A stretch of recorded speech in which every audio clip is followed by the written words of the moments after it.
doing some thinking. And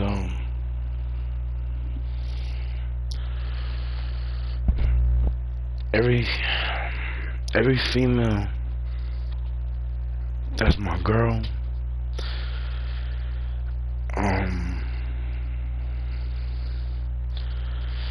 every female that's my girl,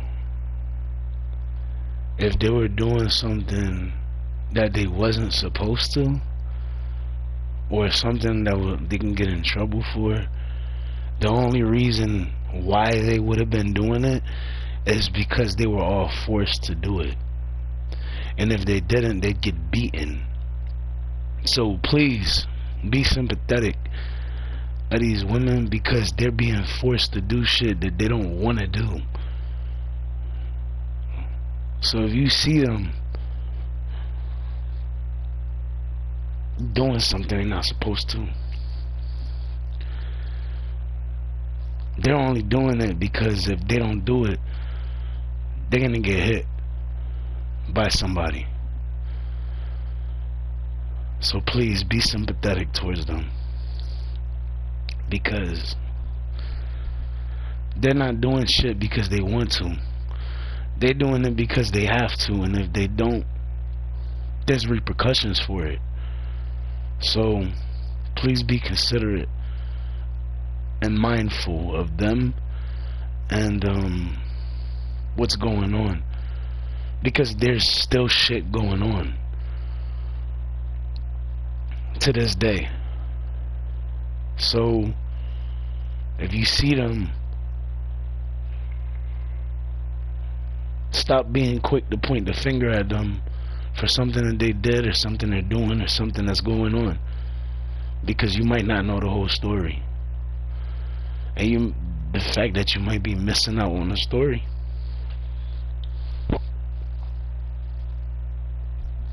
there could be a lot of there could be a lot of other shit that's going on that you don't know either.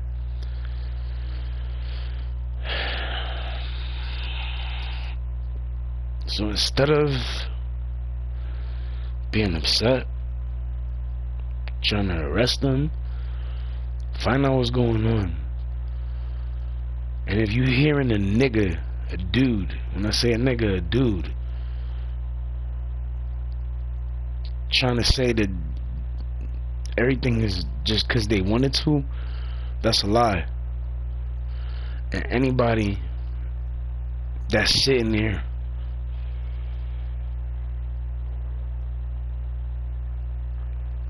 trying to force these women to be incarcerated or in trouble or arrested or whatever, there's no reason for them to be. And I'll vouch for that, because at the end of the day,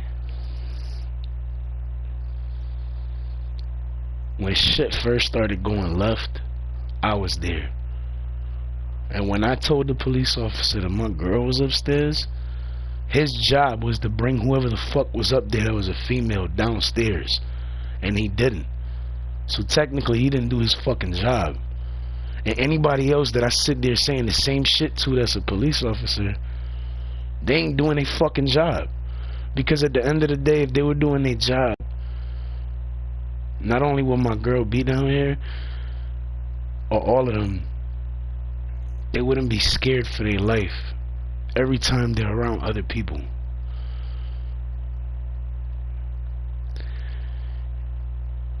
If there was a warning, or not a warning, what's the fucking word? Not a warning, but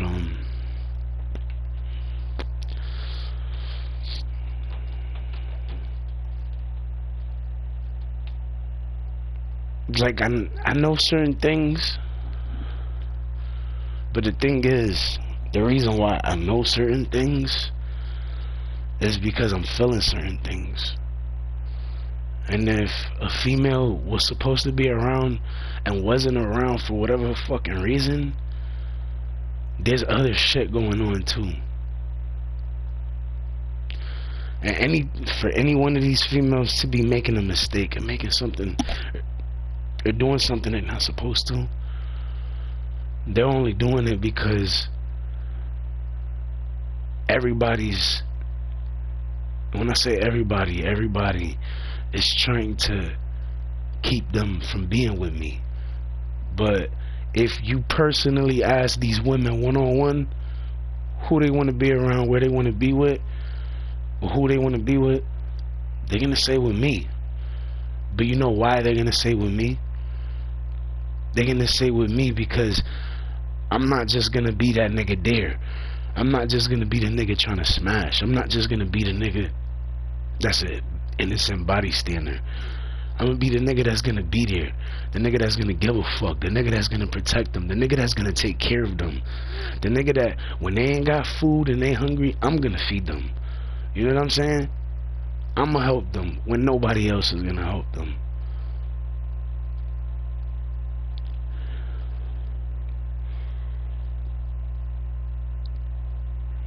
When I say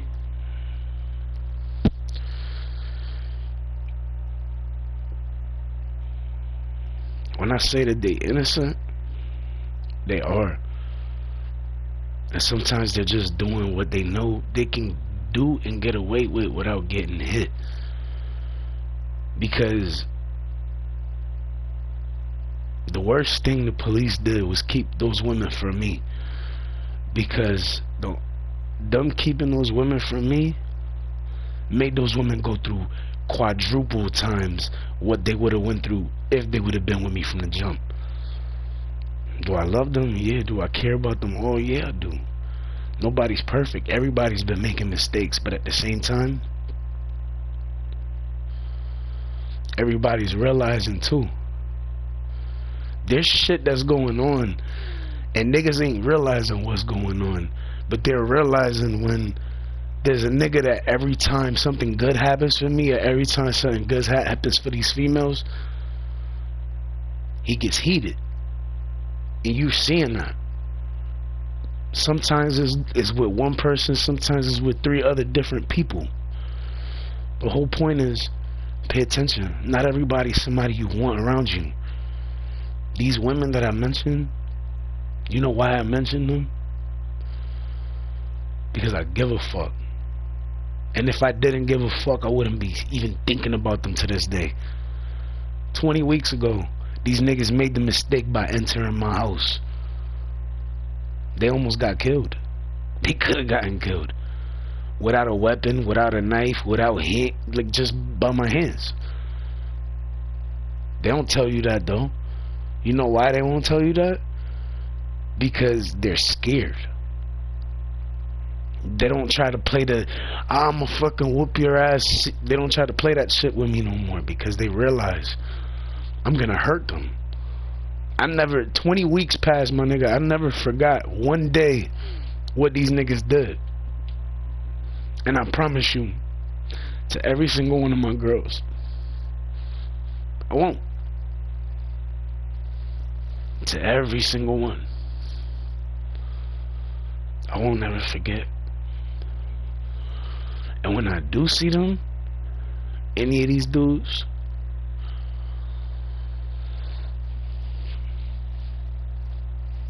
it's not gonna be pleasant words because, nigga, I've been waiting to see these niggas. But that's what motherfuckers don't understand. I'm not waiting for any reason. I'm waiting because when I finally see him or them, whichever it is, I'm gonna whoop his ass for them, all of them niggas laying their hands on my girls. I don't play that shit. I don't know what sucker ass niggas do that shit wherever the fuck they be at, but we don't do that shit around here, my nigga. And for trying to fuck up not just my name, not just my rap, not just the fucking fact that not just the fact that you fucking up my name and my rap, but you also fucking up these girls' names too. Because you're forcing them to do shit that they don't want to do with you, and they tell you that before you guys hit them. And when y'all niggas say y'all don't, or y'all don't want to, or when they respond that they don't want to, when they respond with the real answer, They get hit. Imagine if you was the person getting hit every time you fucking said no, I don't want to, and you was trying to stay in touch with your man, and your man was getting heated because every time he looked for these niggas, he didn't find them.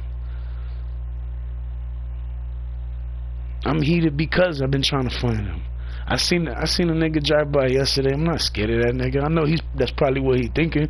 Oh, but the vibe that I picked up was that nigga trying to shoot me. That's the vibe that I picked up when I saw his car. It's not a good vibe. But you know what's funny? That nigga's a sucker. Because if he wasn't a sucker, that nigga would have approached me like a fucking man all those times he saw me. But you know what? It's too late for that. So don't come trying to act like a fucking man now. You should have acted like a man from the fucking beginning.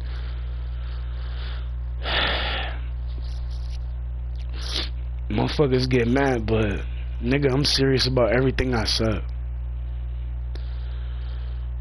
I never, and when I say never, nigga, I never raped a bitch, hit a bitch, or stalked a bitch. I protected women, defended women, and been there for women when they needed me to. That's it. All this other fuck shit that all these niggas is doing, that's cornball nigga shit. Any nigga that sit there talking about, oh, the bitch don't want to, I'm gonna fucking whoop her ass if she say no. That's a loser. That's the nigga that wants to be with somebody that doesn't want to be with them. That's what that is. So remember that. Because at the end of the day, while he talking about, oh, I'm gonna jump that nigga, that bitch ass nigga ain't gonna do shit. He needs his niggas. You see that? Who the fuck you see me with majority of the time? Alone. You see all these niggas, they always with somebody. Always with somebody. I don't need a gun with me. I don't need a knife with me. I don't need no niggas with me. Nothing. All I need is my women in my life, nigga. That's it. Every single female. And another thing I gotta say, if any of my girls got arrested for anything, they need to get out. Because at the end of the day, the only reason they did anything that they fucking did was because they were being fucking told what to do against their will. It didn't seem like it was against their will, but it was. And the only reason it didn't seem like it was being against their will, because they had to make it seem, they had to sell it to people. They had to make it seem believable.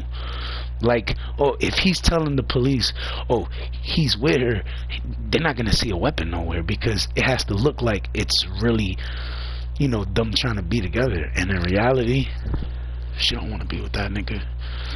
When you're stuck being around somebody you don't really want to be around, the moment you get a chance to get out, the moment you get a chance to get away, the moment you get a chance to get what you really want, your whole life changes. Everything changes, because what you're doing and what you're looking at and how you moving changes, because the person you're supposed to be with, the person that really loves you, is not gonna allow you to do shit that you're not supposed to do, because the first thing they're not gonna want from you is to get in trouble. That's the first thing. So there's people that, hold on,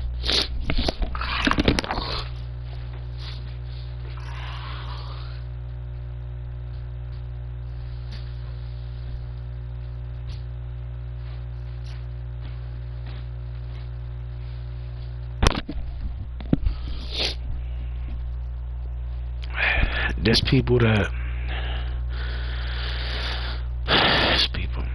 females that don't want to be with anybody else. And just so everybody knows, nobody told me shit.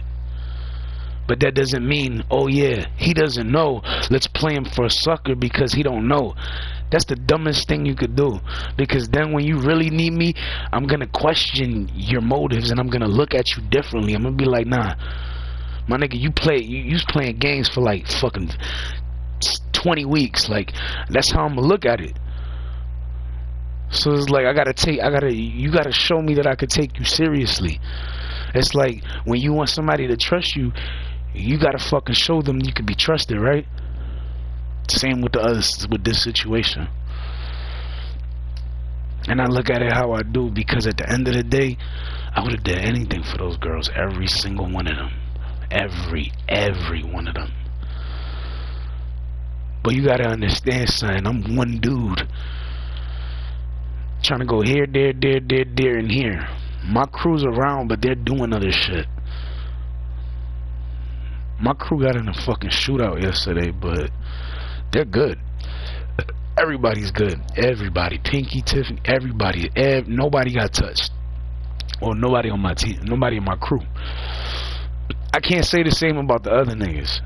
But at the end of the day, when you start shooting at somebody, what you think is going to happen? If they got a gun on them, they're going to pull out some shit and start dumping. I don't know if anybody got hit that's on the opposite team, but I know there was a shootout. That's all I know. But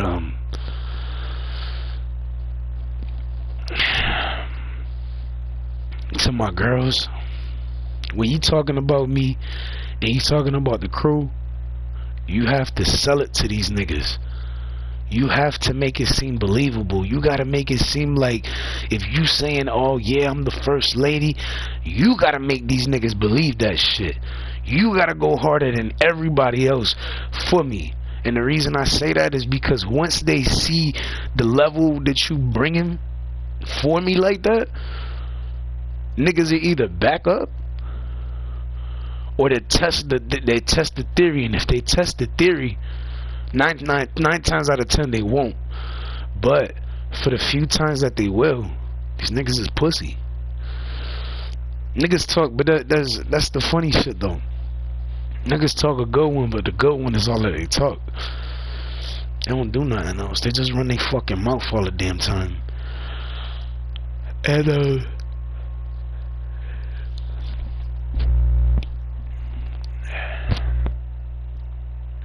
stop, yo, if you see any of these females, that I posted their photos, any of them, take note to what I'm fucking saying, my nigga, because I get tired of repeating myself. But like I said, my girls are my girls. You show a picture of me and watch the reaction of that female's face change the second she see that photo of me. Remember that, because at the end of the day, if you tell her, this guy has been talking about you over the internet, do you know him? She's gonna smile. She's gonna be like, yeah, that's my man. I put money on it. But you can't just say, like, you can't just make it seem like there's something wrong with me or like something happened. You have to make it seem like he said you were in trouble and we came to look for you because of him. Is that true? Are you okay? Watch her the fucking facial reaction, her fucking smile. All of that shit is gonna happen, and all of it is gonna change a lot, because it's gonna realize the only reason that girl was sad, the only reason she was miserable was because I wasn't around, because she wasn't talking to me, because she wasn't where she should have been, and that was with me. Like Beth, Bree, Liz, Savannah,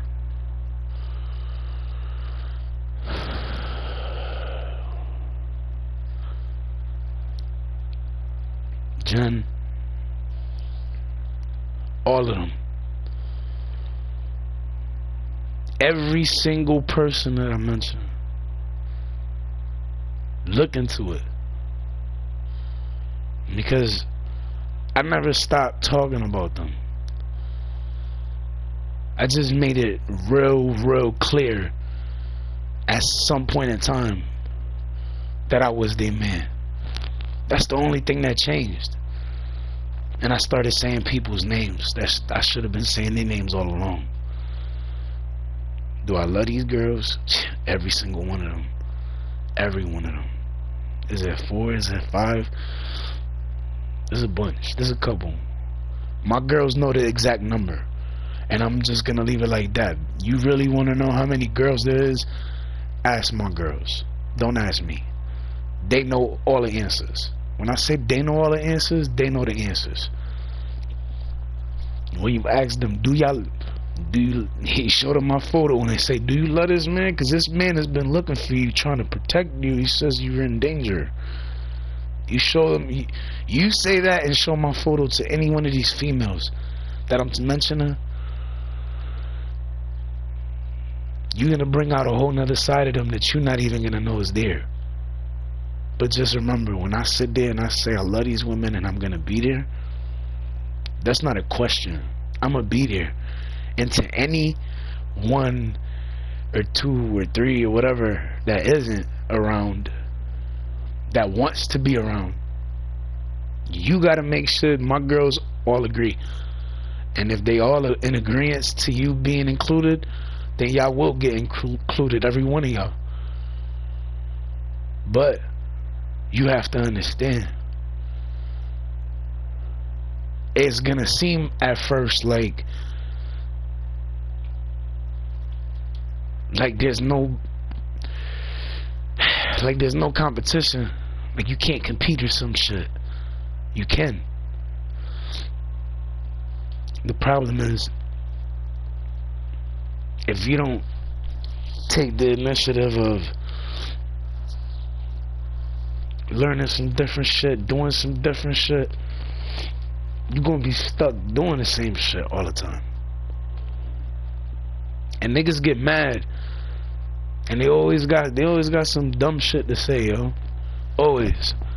That's why every time a nigga get mad, a nigga don't really know how to react or respond. And I'm not talking about me in general. I'm speaking about motherfuckers in general.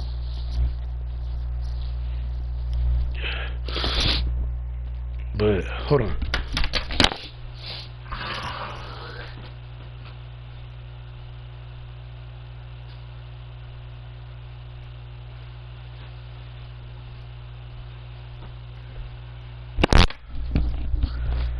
But when I sit there and I'm like, yo, I give a fuck, or I know they give a fuck, and I know they want to be with me and all of that shit,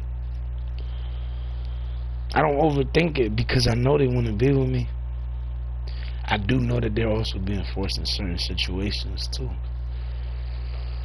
And to those motherfuckers who want to be forcing themselves on bitches, remember something, my nigga. If I don't give a shit who it is either. When I'm around, I'm the law, nigga. Because at the end of the day, if I make the fucking phone call and I tell somebody in my crew to go see y'all niggas because y'all beating the shit out of some bitch that's not supposed to be beaten, or because shorty came up to me and she told me yo, and she let me know what's going on, I call Pinky and I get Pinky sent over there, nigga. Pinky gonna blow your head off, but before she blow your head off, she gonna chop your dick off and make you eat your own dick, nigga. And then while you sitting there like, bang, that's when she gonna blow your head off, nigga. You wanna keep fucking with women, right? You wanna keep putting your hands on women, right? Remember something, my nigga. I'm not none of these sucker ass niggas. I'm the law when I come around, nigga. 9 times out of 10, when I show up, the police officers drive off. 9 times out of 10. Remember that.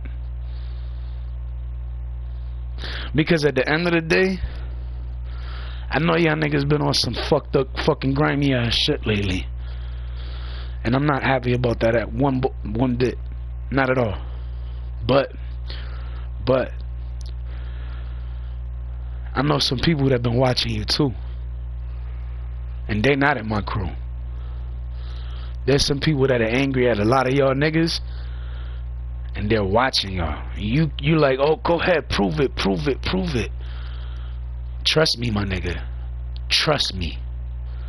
You keep trying to test these waters, and when somebody in my crew do more than test your jaw, you gonna have only yourself to blame.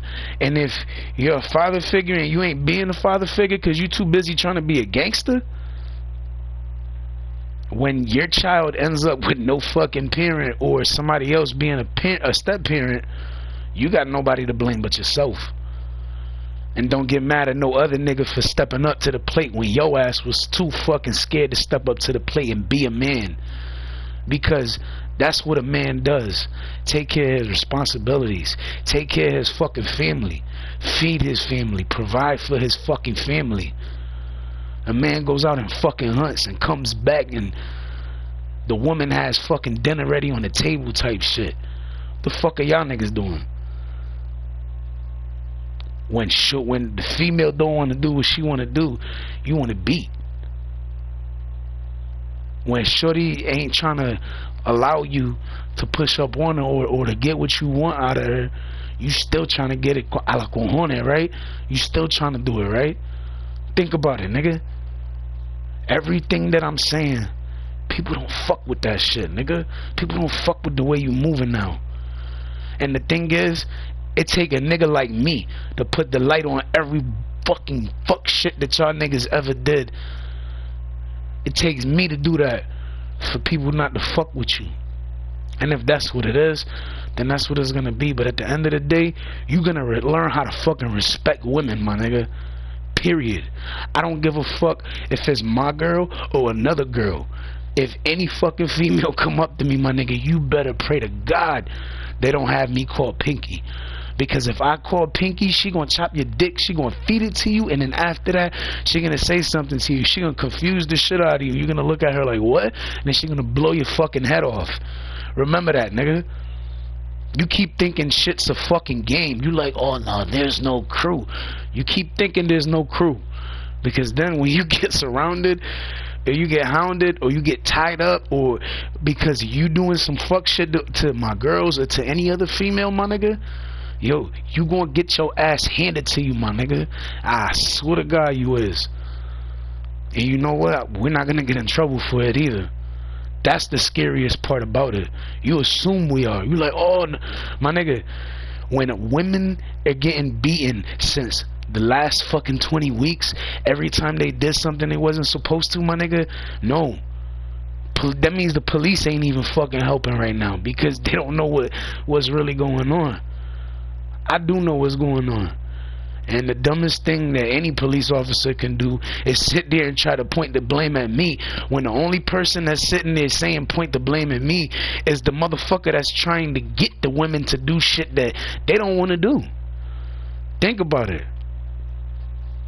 I don't gotta fucking sit here and say all of this shit, but it's true. And that's why I'm saying it. I could have got up and just did a million other things. I got up and I said that because I felt like it needed to be said right now. I don't know why. I just know it did. You see what I mean about I get feelings and I just do shit? That's me on a normal basis. Motherfuckers like, oh, wait till you see me what, nigga? Because 9 times out of 10, y'all niggas ain't gonna do shit. Especially not alone. So if you are alone, there's 9 times out of 10 you got a gun on you, and that's why you trying to act big and bad. My nigga, I don't need a gun with me. Do my crew got them? Yeah, we all do. Big shit too. Over 100 fucking shots, dog. Niggas mad. Niggas ain't never fucking come across a nigga that wasn't scared of these niggas. And I'm not scared of these niggas. And it's funny because these the same niggas that used to be bullying me over the last year and some change.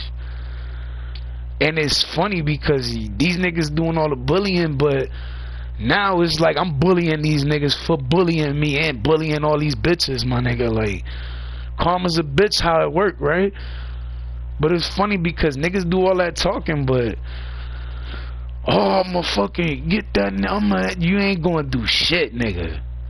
I know you ain't gonna do shit because first of all, for starters, if you was gonna do something, a nigga that's gonna do something, just do it. They don't talk about it. Majority of the time, nigga, I don't talk about what I'm gonna do when I do it. I just do it. Sometimes when motherfucker get me heated enough, I might fuck around and just say that shit in the live. But then I'm like, yo, I just told these niggas what I'm gonna do. And then I'll just switch it up and do something completely different. Shit that niggas wouldn't expect. But motherfuckers look at that a certain way because they start realizing, yo, I'm that nigga that just really didn't give a fuck. And when I did give a fuck, it was because somebody was in danger or somebody needed help, somebody needed assistance. There was always a reason behind it. I didn't just do shit just to do shit. Like, who the fuck does that? You know what I'm saying? Like, motherfuckers get mad, but come on, man. I'm getting played at every single one of those platforms at the bottom of the screen, and the more niggas see that shit every time I go live, the more niggas start hating. But that's the truth. Hot Rush Radio still play my shit to this day. That fucking shit where I was singing that I posted yesterday, oh, I know they was playing that shit yesterday. I started picking up vibes before I even posted the song. And I say that because even before I posted the song, I was feeling vibes. I was like, yo, hold up, I think they hear it, because I sent it to the radio station at the least. You know what I'm saying? And prior to the fact that I did that, I was proud of myself because I did a lot. And I always want my girls to know that even though I know sometimes things be going wrong, I'm proud of all of y'all. And I just, you know, I know everything's gonna change one day, and when it does, it's gonna change for the better. So fuck these niggas, fuck these haters. A nigga gotta hate, that mean he a cocksucking ass nigga. He a cocksucking hater, mad every time another nigga got, you know, his moment to shine. You feel me? Because at the end of the day, I'm on my business, nigga. At the end of the day, I stay to myself. I don't fucking sit there fucking with nobody that don't fuck with me. Because anytime that I see somebody outside and they say something to me,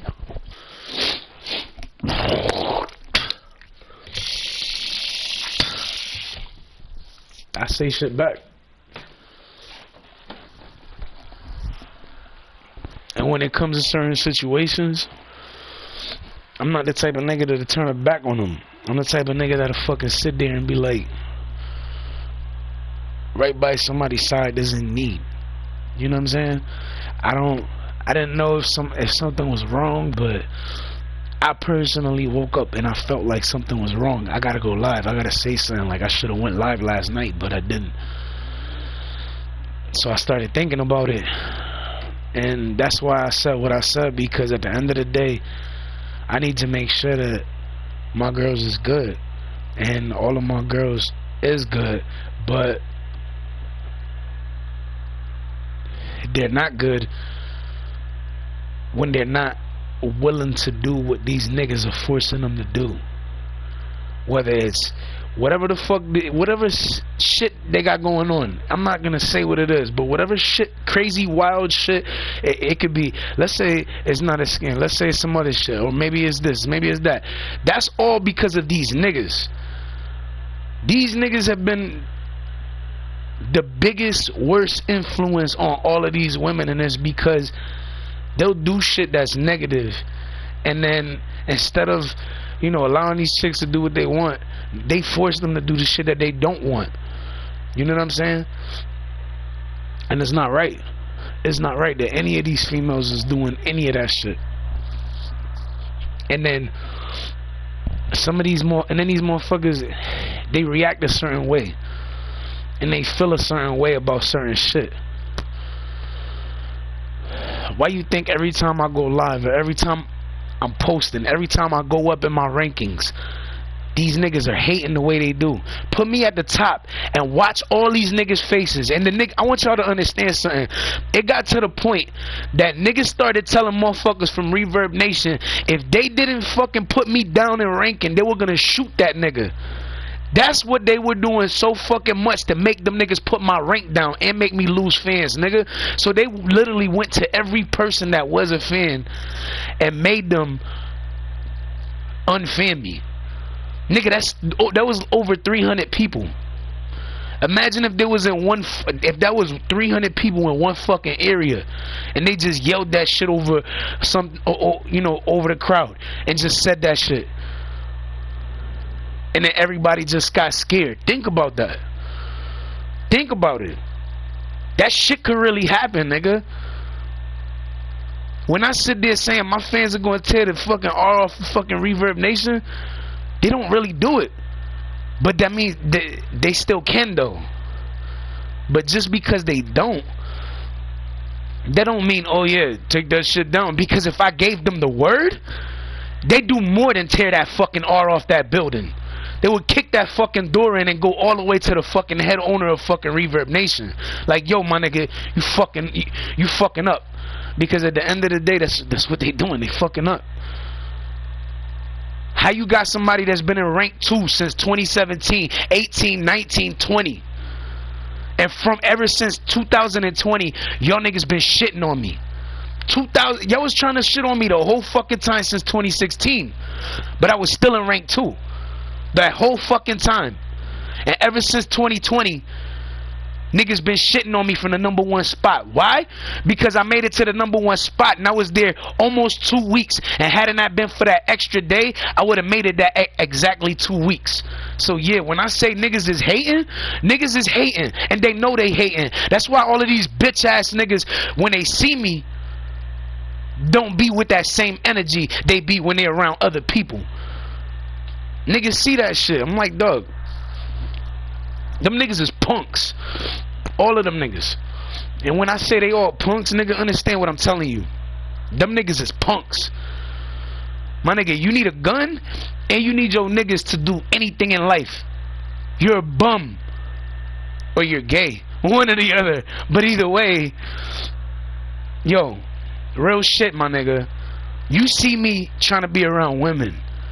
Y'all niggas, you see me trying to be involved with women. Y'all niggas just trying to act like y'all that's what it is, but in reality, I think y'all niggas behind closed doors be dicking each other down. All y'all niggas, I think behind closed doors, these niggas that be hanging with other niggas be dicking each other down, cause these niggas be around each other more than they be trying to be around females. You notice that, right? I noticed that every fucking day. Ever since the very first day I met these niggas, I always looked at that. And I was like, maybe that's just the thing. That's just how niggas are.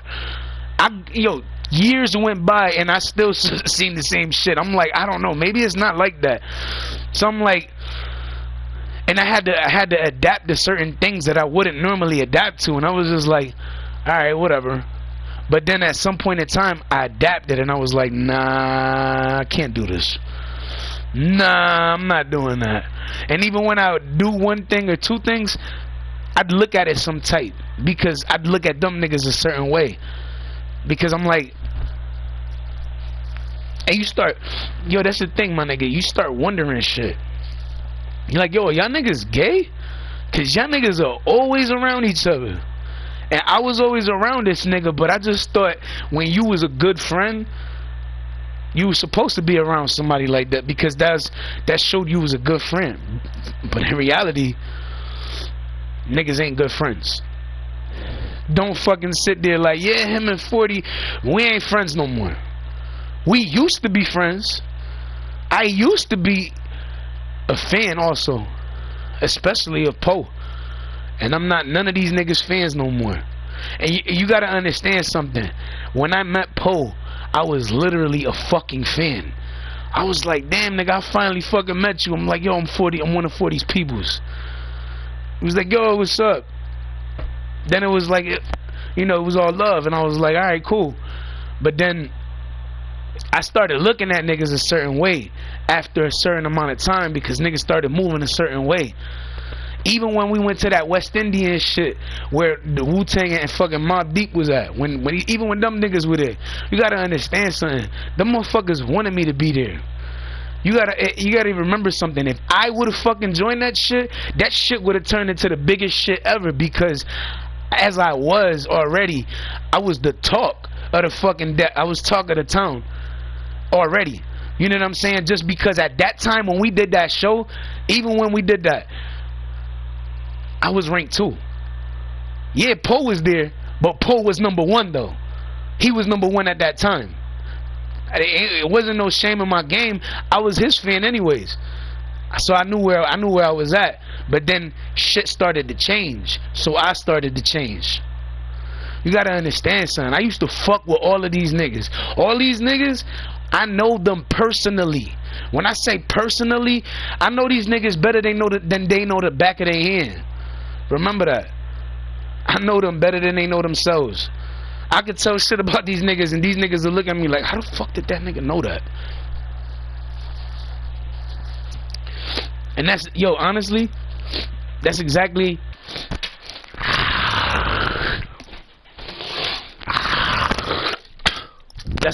what they were.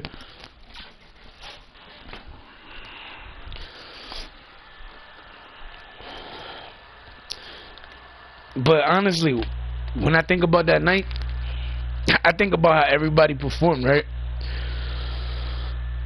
And then this nigga was, it's like, this nigga came in, said some shit, and then walked right back out. You know what I'm saying? And then when dude from Wu-Tang was like, yo, if you want to perform, I was looking around.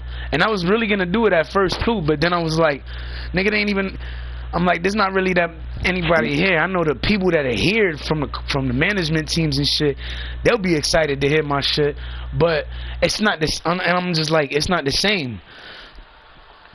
You know what I'm saying? So I was like, nigga, not everybody's here. So I'm like, nah, I'm not gonna do it. I was like, I would, but you know what I'm saying? I'm okay right now. And I said I was okay because I wasn't really trying to perform. I wanted, like, I was already on in a certain way, you know what I'm saying? And I wanted my niggas to really get on. So I would sit there, and even at that time, I was on, I believe at that time I was on, no, yeah, I was on Spotify. And I told these niggas how to get on Spotify back then. And niggas didn't get on for a year later. So imagine how much they really listened to me. You get what I'm saying? That's why I sit there and I be like, yo, you can't sit there and listen to these niggas, because these niggas will sit there telling you something and they won't, the shit that they'll be saying, they won't even be talking right. The shit that they'll be saying is all cap. The shit that they be saying will be all bullshit, my nigga. But when I say, motherfuckers, you gotta understand, these niggas popular a little bit. So when I fucking sit there and I say this shit, niggas be like, nigga, I helped make that shit. That shit that you sit there like, oh no, I'm coming out of, like, nigga, that whole image of unified blocks, nigga, I helped make that shit before it was what it was. Before these niggas had a name for what it was, I helped make that shit.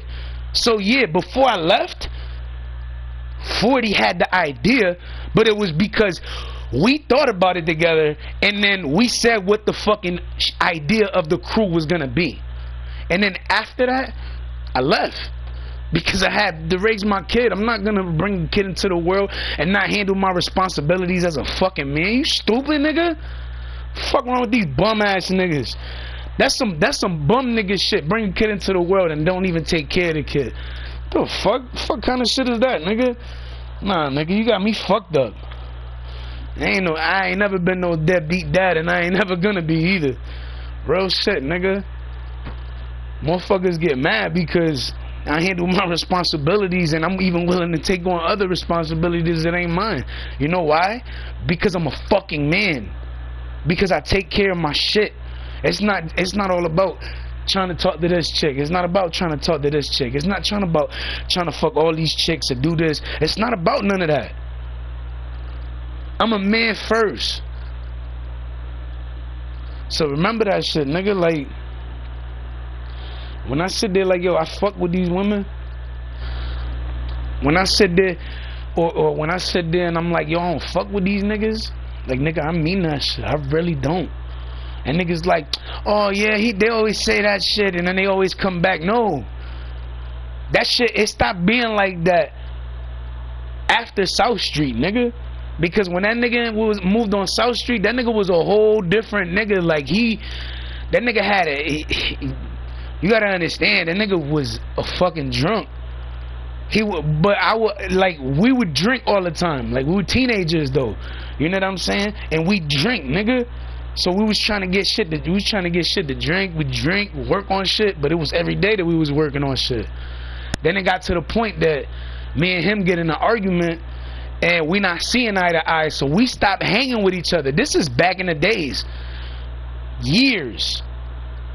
Well, maybe not years, maybe months or some shit. Actually, maybe like a year or two. But either way, I started avoiding him because I seen him change.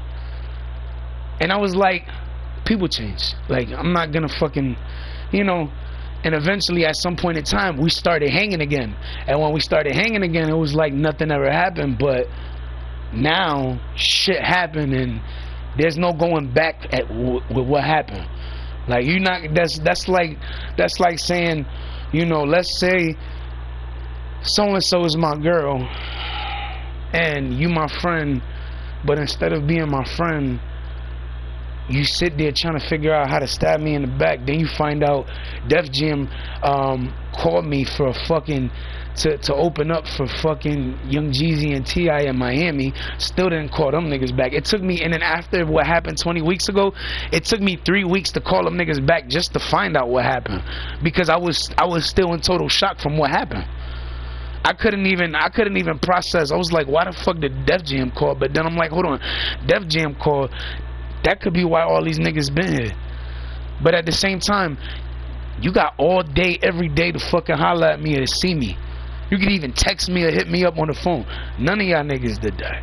And it started getting underneath my skin, and it started bothering me a little bit, because I started to notice the fuck shit. I started to notice the extra shit. I started to notice people acting different. I started noticing the people that really weren't for me. I started noticing people that said they want to be there with me, but didn't want to fucking actually go through the trials and tribulations of life with me. You know what I'm saying? Like, I looked at a lot of shit, nigga. I know about a lot of shit. I just choose not to fucking say certain things, because not everything needs to be said to everybody.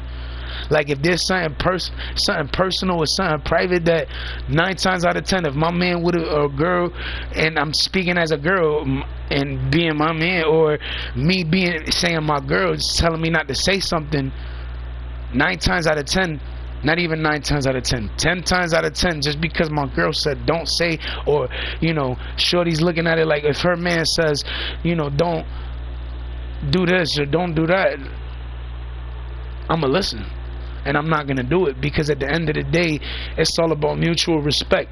And if you got mutual respect for your partner, then your partner got mutual respect for you.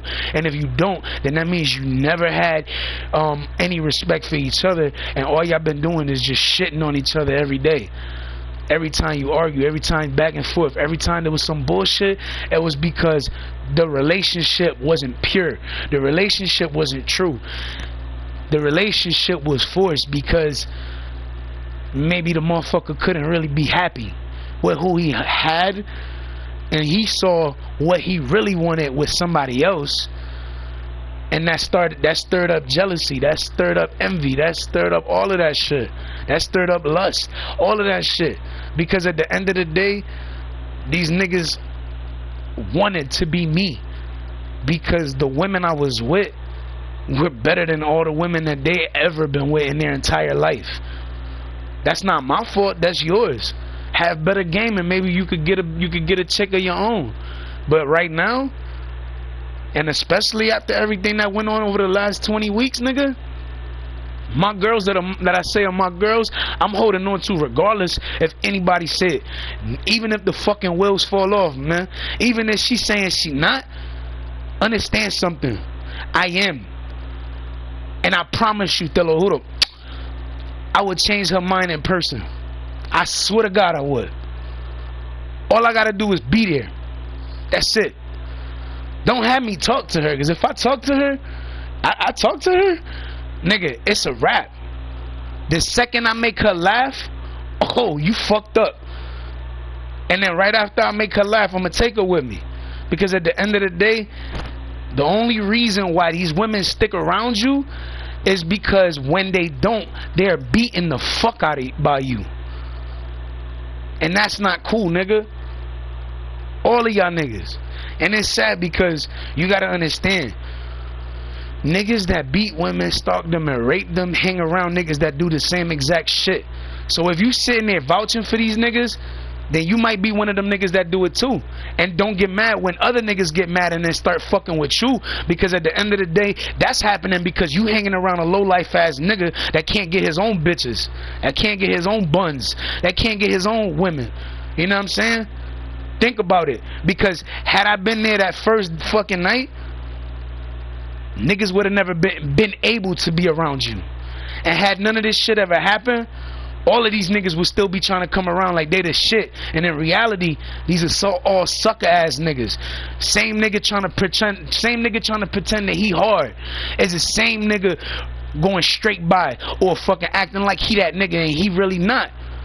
Because in reality, even though time goes by because you're forcing these women to be everywhere without me, they never gonna forget who I am. Niggas beat the shit out of Beth, and they did it so badly, she won't even talk to me now. Remember that. I had messages that you see with her. I love you, babe, this, that, the third. Every time she looked at my messages, every time she said, hey, babe, every time she even spoke to me, she got beat, nigga. If you was one of these chicks and you was the one getting beat, nigga, what the fuck would you do? Because at the end of the day, nobody got these women back but me. And when I say nobody got these women back, if they're not family, they don't have their back. I'm the only nigga that's not family that's actually trying to be with them, that's standing by their side to this day, still trying to protect them, nigga. And I'm around, but just because you don't tell me certain things, that's the only reason I'm not involved in these situations. And then the second I get involved, it turns into a whole nother fucking thing because niggas get scared. And niggas like, fuck out of here. But then when reality starts to hit, niggas get scared to the point they stop coming around. They stop looking for who they was looking for. Like real shit. You gotta pay attention, because you never seen shit develop the way I'm saying until you've seen it develop the way that I'm saying. Real shit. And it's like, I sit there and I be telling them everything, my nigga. Like, I be saying everything in the lives because I want everybody to know everything that happened. Stop giving these niggas a pass. Stop acting like it's okay for what these niggas did to be done. Because 9 times out of 10, if it was your mama getting beat, you wouldn't like that shit. So don't fucking sit there try to act like it's okay. These chicks are somebody's mother to a kid. And to those that don't got kids, that's somebody's future mother. Excuse me. Think about that shit. And they're my women. So if I gotta get involved, you might wake up a lot of women that are on these women's side, and you don't even realize that they're on these women's side. But the second that I make the call and you start seeing women coming out the woodwork defending these women, you start looking at shit a little bit differently, nigga. There's a reason why these niggas talk all the shit that they talk, because they think they got advantage over y'all. Oh, and then when it's not about y'all and it's about me, they only say that shit because I ain't around. Because the second they approach me with that energy and they talking and saying the same shit that they would be saying to these females, they'll choke. They won't ever say what they're thinking because they choking. They choking on their words because they don't know what to say. And in reality, nigga, I never hesitated to be me. I never hesitated to be myself. I never hesitated to be somebody that the girls relied on. I never hesitated to be like, babe, if you need me, I'm here. I said that to every single one of them.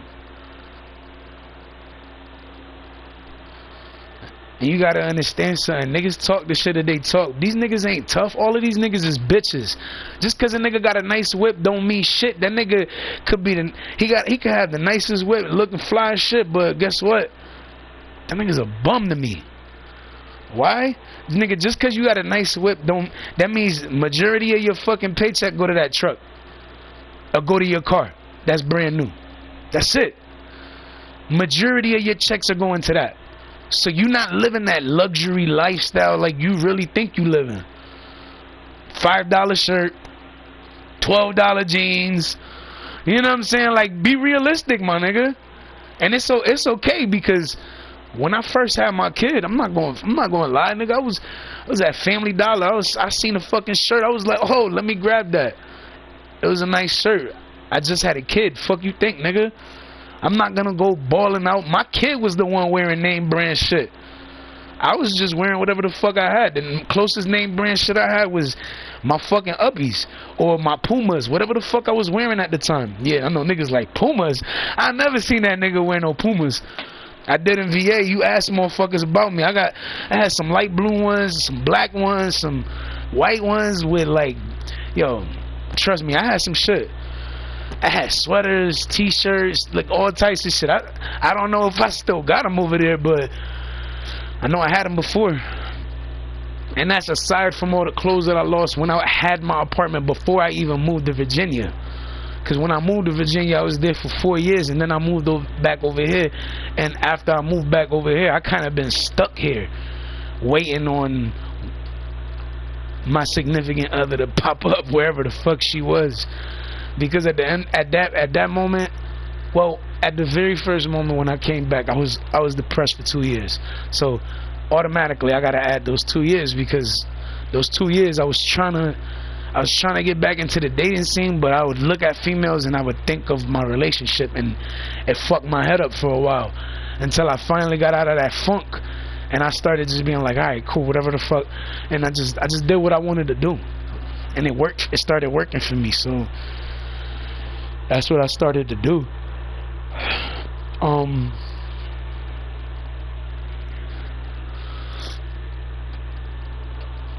I love these girls, and they know that I love them. And honestly, that's not a fucking mystery, because I know they love me too. And even to the ones that I wasn't with a long time like the others, I still love them too. Because at the end of the day, if I didn't love them, they wouldn't love me. At the end of the day, if I wasn't there for them, nobody would be there for me, to be there for them, except whoever was. And majority of the time, if there was some shit going on,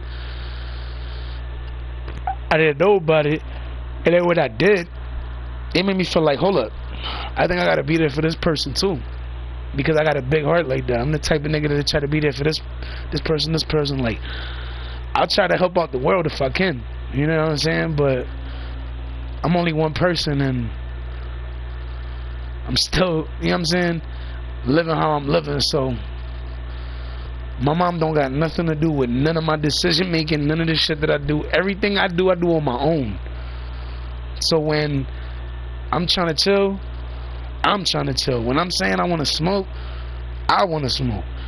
Not somebody told me to, yo, smoke, yo, this, yo. Nah, nobody's telling me to do shit. When I want to do something, I just do it. That's the difference between me and these niggas. When they want to do shit, majority of the time they can't do it. And when I want to do it, as soon as I want to do it, I just do it. The most that I have to do is just wait a little bit sometimes. But for the most part, excuse me, but for the most part, I take care of everything that I do. Everything that I do. Hold on.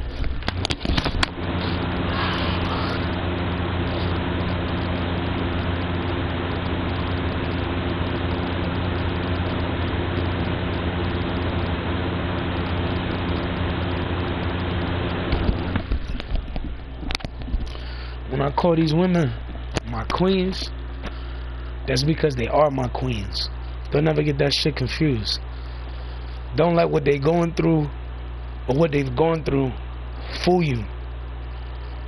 They are my queens, every single one of them, and I will do everything I can to be there for them and with them. Even if I'm not with them for a little bit, it still doesn't change how I feel. And nobody and nothing is ever going to change how I feel about them. Period. Because at the end of the day, you can't listen, you can't change my opinion on what's been going on and how I'm looking at shit, because at the end of the day, these niggas are forcing everything that these chicks are going through and doing to happen. And honestly, with everything and all the bad shit that's been going on, I don't think there's one woman out there that's involved in this shit that's gonna say that I'm lying or I'm wrong about what I'm saying, because at the end of the day, these niggas are the ones that are forcing everything and creating everything to happen. They are. And I say they are responsible and they're the ones creating shit to happen because motherfuckers is looking at that shit. Not to mention, this dumbass nigga had my phone. That same nigga that drove by yesterday that I said that drove by, that bitch ass nigga he took my phone. But you know what's sad? That nigga go around gassed up like, yeah, I stole that nigga phone. You stole it when I was asleep. That's not really stealing. That's just called taking without permission. Now, if I'm outside holding my phone and you pull up and you give me your fucking phone and I give you my phone, then you stole the phone. You didn't steal it. You grabbed it. Remember that, nigga. Because at the end of the day, I know Styles' bitch ass is the one that took my phone. Because that nigga a punk. And yo, I've always said that nigga's a punk. But then at one point, you know, after the little issue, I was like, oh no, we good. I didn't trust him. I'm the one that kept an eye out. And I'm glad I did, because I seen all of this fuck shit from all of these niggas. And all I can say is, nigga, take that punk shit back to fucking Bristol, where the fuck you from, nigga. Because even if you ain't from there, that's still where you resigning at right now. So you not from Hartford no more. Take your bitch ass back over there to Bristol, nigga. Because everybody know you a fucking punk, nigga. You showed up the day after I went live, talking about that live. Like, you know how stupid you look, nigga? Not to mention, you were logged into my Facebook and somebody else was logged in from Philly. So yeah, you trying to get other people involved so you can throw them under the bus. So as I'm gonna tell everybody, be careful who you talking to and who you fucking with, because these niggas will throw you under the bus.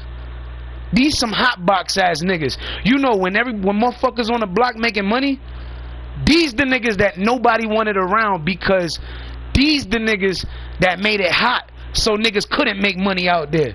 Remember that. Them the hot box ass niggas. Everybody know who them niggas was. The police know us as El Gordo y El Flaco because I was the chunky nigga and this nigga was a skinny nigga, like a fucking toothpick in 04. Real shit, nigga. And then what's sad is that the motherfuckers that saw me fuck with this nigga, they always thought I needed that nigga. Like, I never needed that nigga. I chose to be there. And had I not, you gotta understand something.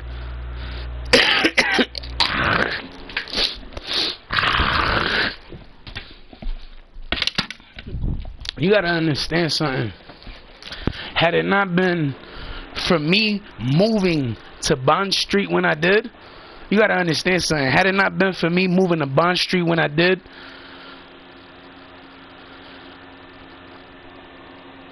I would have hooked up with my girl a long time ago. She would have never slept with anybody, because when I seen her, we were in middle school.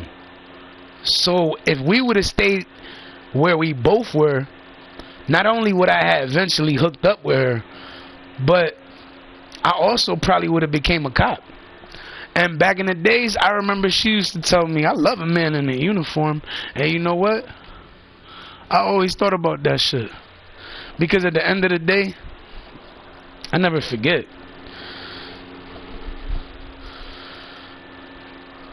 I never forget that shit.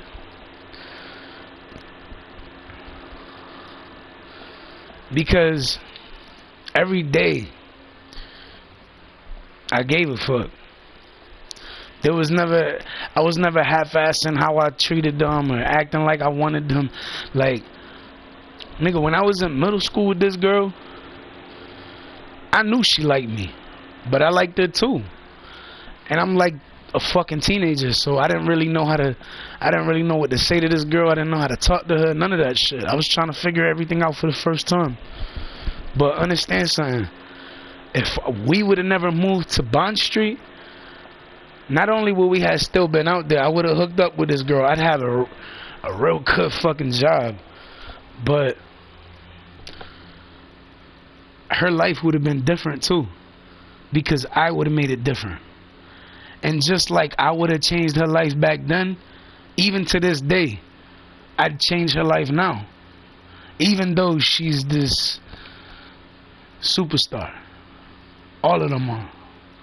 In my eyes, they all are.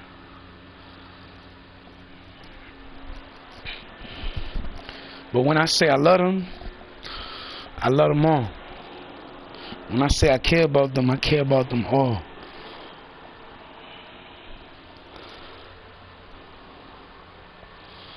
There's nobody that makes my day more than my women. All of my girls. Because they make my day. They make me happy. They make me smile. And when they not so happy and they are down or they're not having a good day, I'm that nigga that's that light of sunshine on their cloudy day. You know what I'm saying? And I say that because I give a fuck. If I would have been another nigga that wouldn't have given a fuck, nigga, I wouldn't give a fuck right now. Especially after as many times as we broke up. But a lot of the times that all the times that we broke up, we only broke up because niggas made that happen. And it was mainly because niggas didn't want me with her. Niggas didn't want to see me with her. When I started talking to her in 2016, towards the end of 2016, beginning of 2017, when we started talking then, I had shit fucked up. And niggas knew I had it fucked up because they saw me with this girl all the time. And they're like, yo, who the fuck is that? But then we'd be in parties and you gotta understand, there's a lot of these big niggas that I say big niggas because they in a game and shit now. But not every one of those niggas that's in a game should be memorable. Because a lot of them, a good portion of them motherfuckers did fuck shit to get there. And when I say they did fuck shit to my bitches, to my girls, nigga, just to get where they at. Trust me, nigga, I know. Boom Man Still Booming, that's the fucking same dude that was booming some shit on my fucking PlayStation list. That's the same nigga. And I know that shit because niggas try to act like I'm some dumbass nigga and I didn't know shit. I've always known. I always knew. That's why anytime I went to that nigga's live, I never fucked with him. Even if that nigga followed me, I still didn't fuck with him because I knew who the fuck he was. I knew he was one of them niggas that was involved in that shit. That's why I never spoke to that nigga. That's why every time he'd fucking say, oh yeah. My nigga, I was the biggest motherfucker that you could have had on your fucking shit on your team. And the dumbest thing you did was sit there and try to bash me because you had a history with me. If you would have took that shit and went a whole nother way with it, nigga, not only would you have made hella fucking bread with me, but you'd be one of the motherfuckers caking right now. You get a little bread, but you don't get bread, my nigga. When I sit there saying everything I say, nigga, I mean everything I say, nigga. I don't just talk that shit just to talk that shit. I talk it, but I live it, nigga. Every fucking day, too. All these niggas that you see trying to, you hear me say, oh, that nigga a fucking internet thug, fuck out of here. That nigga act like he tough, this and that. Anytime you hear me saying shit like that, it's because you got niggas emulating street life, nigga. That's what them niggas is doing. They trying to emulate street life. They trying to emulate what they see me do. They trying to emulate my life, nigga. Why you think these niggas trying to be with chicks that I'm with? And these chicks are still claiming that they with me, my nigga. Think about it, my nigga. You got niggas that's going around saying and doing half the shit that they doing, but these niggas ain't doing nothing, man. These niggas hanging around niggas all the fucking time. These niggas go behind closed doors, don't come back out for hours, and then when they come back out, you like, damn. And you thinking shit gotta do with money, but in reality, this shit don't got nothing to do with money. These niggas are secret lovers, dog. All of these niggas, all of these niggas hanging around. What, you tell me what nigga gonna wanna be around a fucking bunch of dudes 24/7, right? And then after you around these niggas for 24/7, you get locked up for some dumb shit. You around niggas 24/7. So you spent your life outside of bars, but around niggas, and then you got locked up, and now you're stuck for years behind bars around a bunch of niggas.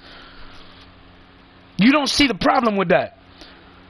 My nigga, at the end of the day, no nigga wants to be around, unless they're gay, transgender, whatever it is. No nigga is gonna want to be around niggas 24/7. No nigga. And if they do, then they closet gay. You know what I'm saying? They keeping their shit in the closet right now. Because at the end of the day, nigga, I was brought up around women.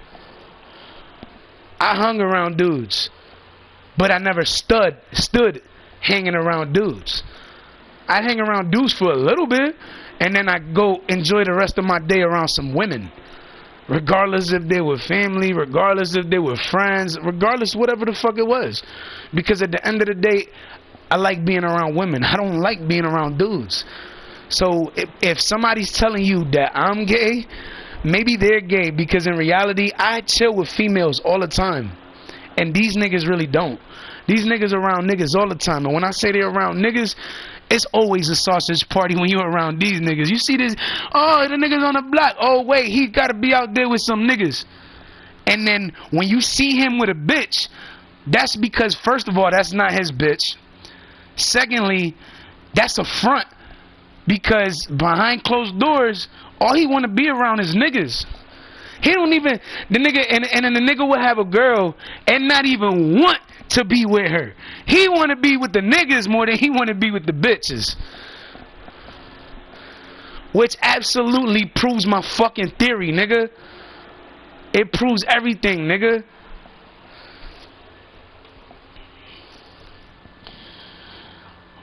And honestly, I don't care, because motherfuckers could say that I'm wrong. I don't care. If you never made the initiative of telling me what the truth was, whether I'm wrong or not didn't matter. Because you never took the time to actually tell me what it was or what the truth was. So it made me seem like you didn't care. So when you reapproach me and you act like, and you're like, why you acting like that? Excuse me, because you made me believe you didn't care. And now you here. So now you got to prove that you here for a reason. And that's the thing with my girls. The closer I get to July, when you do show up, when you do come around, you're going to have to prove yourself again. And if you already did it, you're going to hate yourself for it. Another thing that niggas been doing when they rape these bitches is trying to force these bitches to get pregnant with their baby. And I know, because there was one point where one of these chicks could have been pregnant by me, and it didn't happen that way. Why? Because the nigga made her miscarry.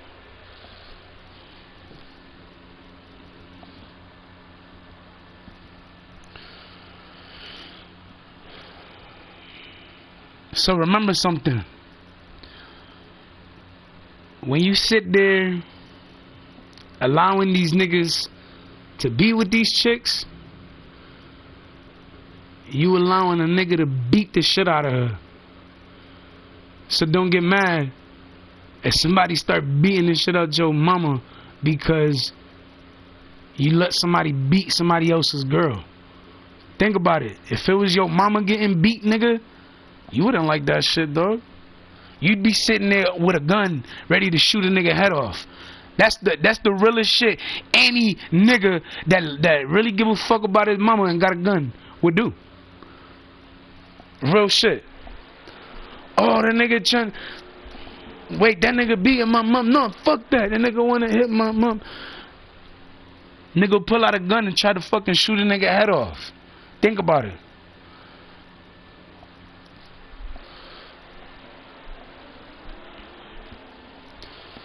Motherfuckers do the most because they looking for attention.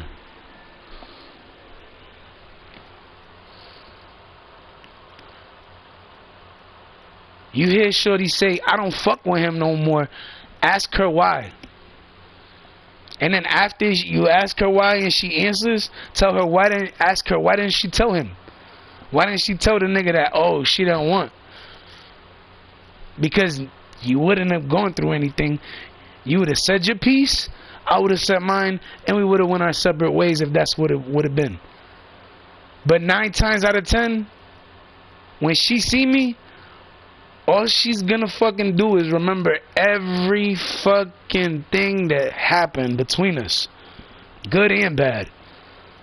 And she's gonna feel bad about all the things that she did wrong. And that's what she's gonna be thinking when she sees me. The second that I speak to her, the first thing that's gonna come out of her mouth is I'm sorry. And she's gonna apologize for everything. I know, because I spoke to one of my girls and she was like, I didn't do anything. And I was like, yo, really? Like, you really gonna sit there trying to lie to me, my nigga? I saw the video. One of my people showed me the video. One of my homegirls. Not homegirl, the girl that I smoke with. No, somebody else. One of the bitches from my crew. They showed me. And I was like, oh, okay. And after they showed me, I thought about it. And I said it to her. And I was like, don't give me that shit. I seen the video. And then she apologized. She said, I'm sorry, I did. And she admitted it. And you know what? If nobody else come around because they couldn't admit something that they did, even if it was wrong, maybe you didn't want me like you said you did. Because just because of the fact that she told me what she told me and she admitted shit,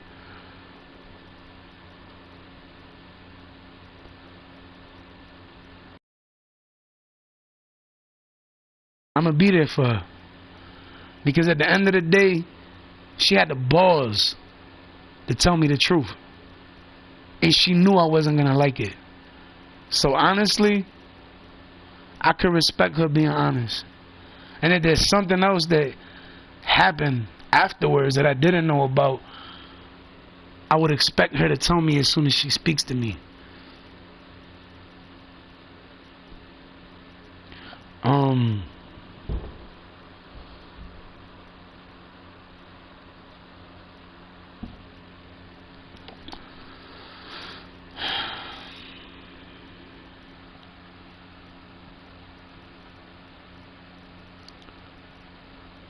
When I say I love them all. And you gotta understand, once you get in a routine of you being disobedient and you getting your ass whooped and you get to the point that you're not disobeying, that becomes a routine. And after it becomes a routine, you end up looking at the person that you want, and yeah, you're thinking about them, and yeah, you're thinking about shit and shit that you want to say and shit you want to do, but you don't, because you remember getting your ass whooped every time you just spoke about me. You didn't even, or the one time that you tried to reach for your phone, and because you grabbed your phone, a nigga hit you because, you know what I'm saying, you looked at your phone, you know what I'm saying, and there wasn't even a text message there, but because you looked at your phone and he assumed you was talking to me, or you was thinking about me, or you were gonna hit me up, and you didn't. You wasn't even trying to. You still got hit. Like, I don't just say this shit to say this shit, nigga. I say this shit because this is shit that's really going on. When I say these women are getting raped, they getting beat, they getting stalked, nigga, that shit is really happening, dog. You see those, anyone in those photos that I fucking posted on Instagram, my nigga, or any of the other platforms, if you see those photos and you see any of them chicks with another fucking dude, my nigga, think about it, my nigga. What would you do if it was you? And you know what's fucked up? When I was 18, I was living with some chick, right? And I was 18 and I was living with this chick that was like 10 years older than me. But that's the thing though. When I was with her, niggas knew shit was going on. And instead of just saying it right then, like just saying it, he had to bring a whole fucking crowd to come see me, and you know what I'm saying? Just so one person could fucking say something. All because you didn't have the balls to say it yourself.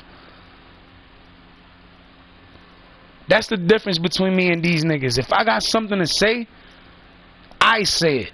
I'm not asking, yo, can you tell somebody this for me because I don't want this person. I don't give a fuck about none of that shit, nigga. I don't give a fuck about none of that.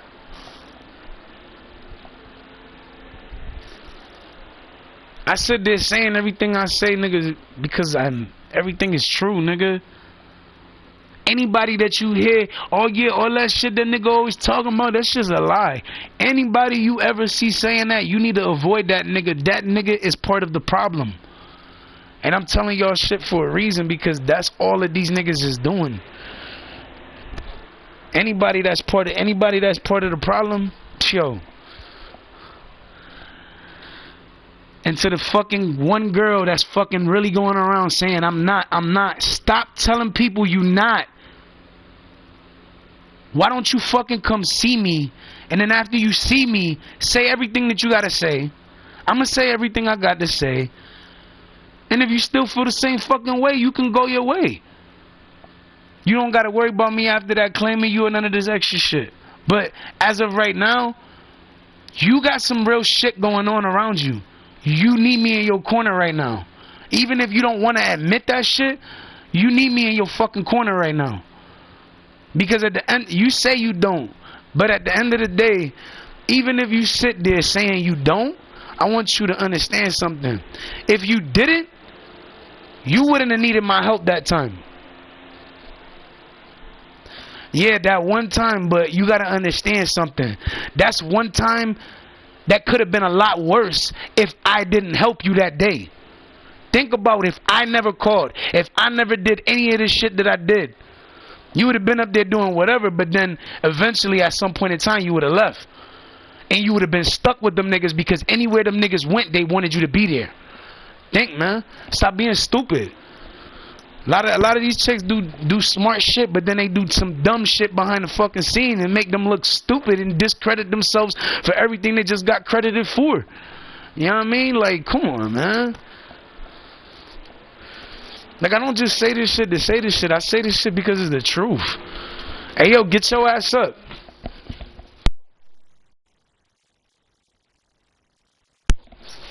Bro.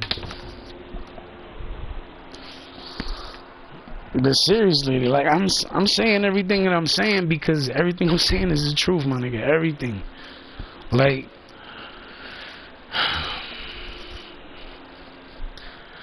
I got certain things that has to be said. And I know there's things that she wants to say, but you gotta understand something. The shit that you're probably upset about and you're like, oh, and that's the reason you don't want to fuck with me. I want you to understand something. The reason that you think that I could have a fucking answer to what the even think what you thinking, I would probably have a reason for it. And because you're not even asking what that fucking reason was, you just going about it like there's like nothing's going on, like there's no other problem. And in reality, if you took the time to actually ask the questions you needed to ask, you would have found out the truth. You gotta understand something. At that time, when all that shit would happen, when that cop said DCF was getting involved, nigga, that was the second time I was dealing with DCF. I got rid of them the first time. I didn't want to deal with them again. So then I had to make the fucking adjustments. So then when shit was going on upstairs, I had to block that shit. Otherwise, I would have fucking... There's no telling what would have been going on. Because you gotta remember, yeah, at the same time, my son ended up going up there after DCF got involved, but that's a lawsuit right there. That's what that is. That means that the DCF worker didn't fucking do what they were supposed to do. That means instead of coming upstairs and sending my son upstairs, instead of trying to project this fucking image of me being hallucinating and crazy, that's never what the case was. But if they would have been paying attention from the beginning, they would have never fucking interrupted our home and interrupt this shit. And had my girl that was there at the time came downstairs like she was supposed to, I would have never got DCF involved. Period. There's nothing else to say about that. Because at the end of the day, it was three people. At the end of the day, it was 3 people that sent anonymous things, but the 3 people that sent that anonymous shit, it was sent after everything had already started. Remember that. Like, trust me, when I say there's not one thing I didn't forget, nigga, there's not one thing I didn't forget. It's just I'm not around anybody that deserves to hear it. And the only reason I'm speaking about it now is because I took the initiative of deciding to speak about it to the live, so that way any important people can hear it. And trust me, all my girls are important to me. All of them. And whatever the fuck it is that one of those fucking females of mine are upset about, I guarantee, matter of fact, I bet you $150, if you would have came around, you wouldn't be upset the whole time. You'd say the shit that you say, but then I explain my actions or explain whatever I had to explain, and that shit wouldn't even be an issue. You wouldn't even, and the thing is, though, even if she would have said everything that she had to say, she would have never looked at me how she's looking at me now. And the only reason she's looking at me how she's looking at me is because she think I didn't give a fuck, or she thinks that back in the days, I mean, not back in the days, 20 weeks ago, like, I could have did more. And in reality, when my kid got involved, I shut down completely. I said, fuck that. I got to get my son. You got to understand something. The last thing I ever told my baby mother, don't worry, my son is going to be straight. He's going to be good wherever the fuck where I'm at. Don't worry about that. I had to keep my word. So I had to make sure if DCF was getting involved, I had to make them look stupid. So that's what I did. I made them look stupid. Because at the end of the day, they came around for no fucking reason. They was trying to add me to programs I had no reason to be in. Nigga, I didn't give a fuck the programs, fuck therapy, fuck all of that shit. Because at the end of the day, I never needed it. I've been fined 34, almost 35 fucking years, dog. And now all of a sudden something's gonna be wrong with me all of a sudden? The fuck out of here, man. That's why, honestly, that's why I was mad. That's why I changed on a lot of people, because I started to see another side of people.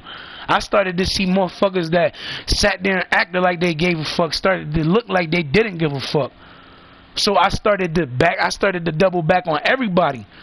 And I started looking, I'm like, because it made me not trust motherfuckers. Especially after motherfuckers that I knew 15 plus years was trying to set me up, because Def Jam was hitting me up to fucking open up for fucking Young Jeezy and T.I. Nigga, think about this shit, nigga. That's what this whole shit was about. Because, and motherfuckers like, oh no, but why would they do that? Because Def Jam Records before was talking to Poe and all these other niggas. At some point in time, they said, yo, this nigga is better. Real shit, nigga. That's the you ask anybody, nigga, and anybody that knows the fucking truth is gonna tell you the same shit I'm saying, nigga. Real shit. Them niggas had Def Jam looking at them, but I kept working, and I got their attention, and they started to see that. And to this day, nigga, when I say to this day, I'm still getting offers to sell my soul, nigga. Still. Nigga, I got an offer to get a fucking $1 million every fucking month, my nigga, if I sold my soul, nigga. Think about that. $1 million every month, nigga. That's 12 million in a fucking year, nigga. Think about that. And you know how much of a threat I would be if I fucking sold my soul, nigga? I'd be a bigger threat than what I already am, and I'm already big.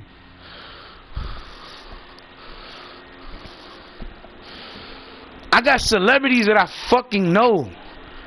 I don't sit there putting their name out there because it's not my place to be putting that shit out there unless that celebrity came up to me and was like, yo, it's okay if you mention me. I don't care. It's alright. And if they don't, I'm not mentioning them. And any celebrity that I have mentioned, the only one that I've really sat there and said that was actually 100% cool was Megan. And that's because she was on my list, nigga. And I knew of her before she fucking blew up. So yeah, Shorty Trap, yeah. When she was sending me those fucking links, nigga, she turned into who she is today now, nigga. She had her following, she always had her following. She used to be in these group chats, right? On IG. She used to put me in them shits. And she'll fucking drop her link. I'll be like, yo, that shit hot. And I'll let her know. Every time that she sent me something, she got to the point that she was sending me shit, and the location that shit was being at was at Rockstar Games, nigga. And I was like, oh shit. Like, how the fuck she doing that? And I always wondered how she did that. But, you know, I don't hate. That's cool with me, nigga. Females gotta get their shine on too, you feel me? But motherfuckers get mad. Tory Lanez was there. I don't fuck with Tory Lanez just because of the fact that he was trying to bash me in his fucking live when he had 83,000 in there. That shit shows, nigga. When motherfuckers get a fucking following and niggas change, it shows, nigga. When I say following, like, nigga, that was the most people that nigga ever saw in his live. I was there. And then on top of that nigga tried to get me to rap for motherfuckers. I'm like, dog, you sat there and basically shitted on me and then asked me to rap for niggas. Get the fuck out of here. I ain't rapping for none of y'all niggas. Besides, nigga, I ain't a rapper, nigga. I'm an artist. Don't ever disrespect me by calling me a rapper, nigga. I'm not none of these other ass niggas, man. I'm not one of these other lame ass niggas. Real shit.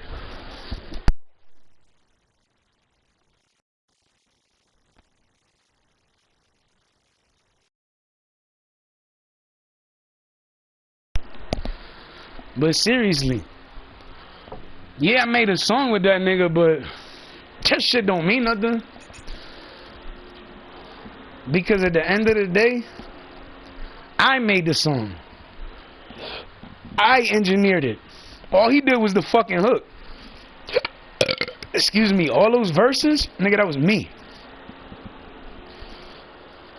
So yeah, if he would have never bashed me in the live, or even tried to bash me in the fucking parties, shit. If he wouldn't have bashed me in the live or bashed me in the parties, I probably would have rapped both times. Real shit. Because at the end of the day, that nigga bashed me in his live, and that's why I didn't rap. And I know those 83.3 thousand people that was in his live that day on IG, that was his highlight. Because at the end of the day, he never had a fucking live that fucking popping again. I guarantee he didn't. I never seen it. And if he did, it was probably 20,000. But 83.3 thousand people in his live? Nah. I doubt that shit. I highly doubt it. Because a majority of those people were from the games. And the only reason they fucking went to it, they're like, yo, that's the nigga that was on the fucking game. Hold up, that's the only reason they went to it. Because immediately after that, was that situation with him fucking Megan and all this other shit. So think about it. There's a reason why there's certain motherfuckers in the game that no matter what I won't fuck with. Like Lil Baby, I'll work with that nigga.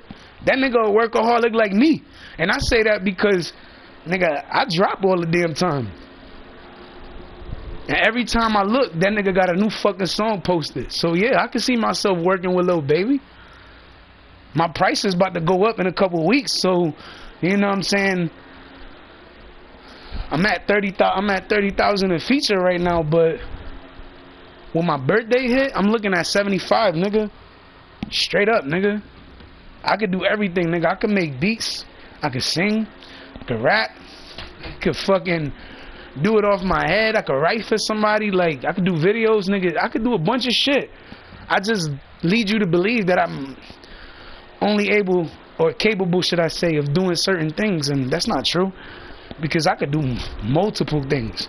I'm really good at a lot of shit. I just lead niggas to believe that I'm not as good for certain things when I am. Besides that though,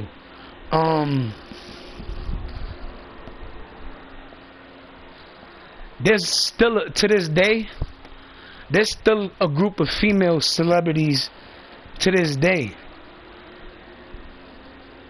Well, it could be female celebrities, it could be male celebrities, but nonetheless, it's a group of celebrities that I had the pleasure of coming across and interacting with one day. But I never pursued, I never spoke to them, I never spoke about them in my lives. And I never mentioned their names. And Megan, I'm sorry I said your name, but the only reason I said your name was because you was on my list. And I know you did hang with some people, but I just wanted it to be clear, you know what I'm saying, who I was, so that way it wasn't a mystery to you. And when you think back, you be like, oh shit, yeah, that's BTTM, wait, that's Fly? Then it start kicking in, you know what I'm saying? But for the most part, Dub.AR, yeah, that's me. But for real, like I didn't mean to say your name. It's just like I was speaking about you one day and I was trying to keep it subliminal, but I ended up saying your name by mistake. So I actually hope that's okay and you're not upset about that. But I mean, for the most part, she cool. When I say she cool, nigga, I've been in a party or two with her. She's actually pretty cool. But even though when I was in a party, there was a couple other people in there, it was still cool, you know. She seemed like she was cool. And if I regret anything from the day that I met Megan, if I could regret anything, I'd regret the day I deleted her off my list. And the only reason I deleted her off my list was because I had a lot of people in my list I couldn't trust. Tory Lanez was one of them niggas. He was one of them niggas that got deleted too, unless he deleted me. But I believe I deleted him. But anyways, there was him, that Boom Man motherfucker. It was him. I didn't fuck with him. I thought I couldn't fuck with Megan, but in reality, she was actually really cool. And I tried adding her back, but it never happened, so it's alright. But who else? There's another person that's a dude that I never mentioned. And I mean, he never had no issue with me. It never seemed like he had an issue with me, so you know. But yeah, this individual though, this individual is a celebrity though, but I never I think I played with him once or twice. But I never had no issue with him. Not that I know of.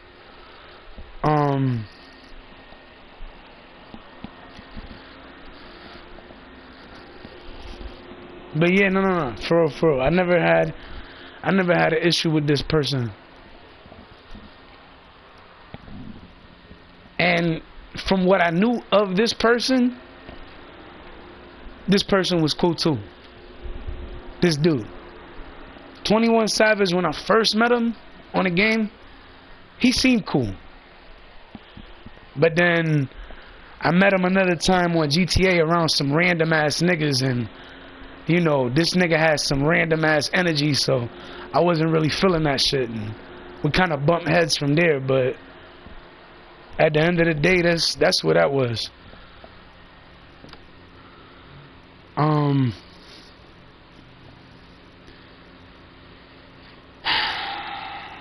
I don't want to bring up one, because if I bring up one, I gotta bring up the other, and if I didn't speak about that person yet, I'm not gonna speak about the others.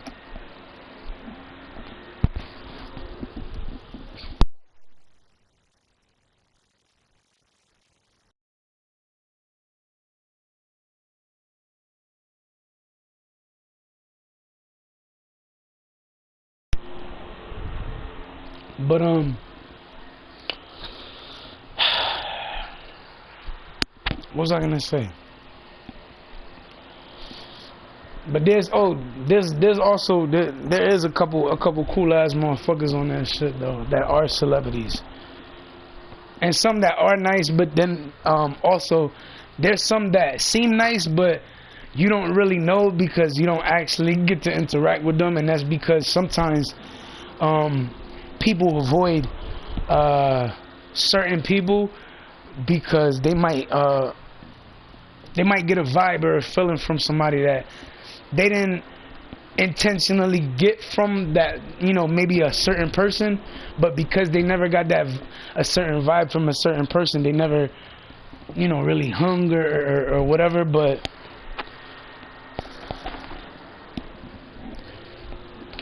it was never,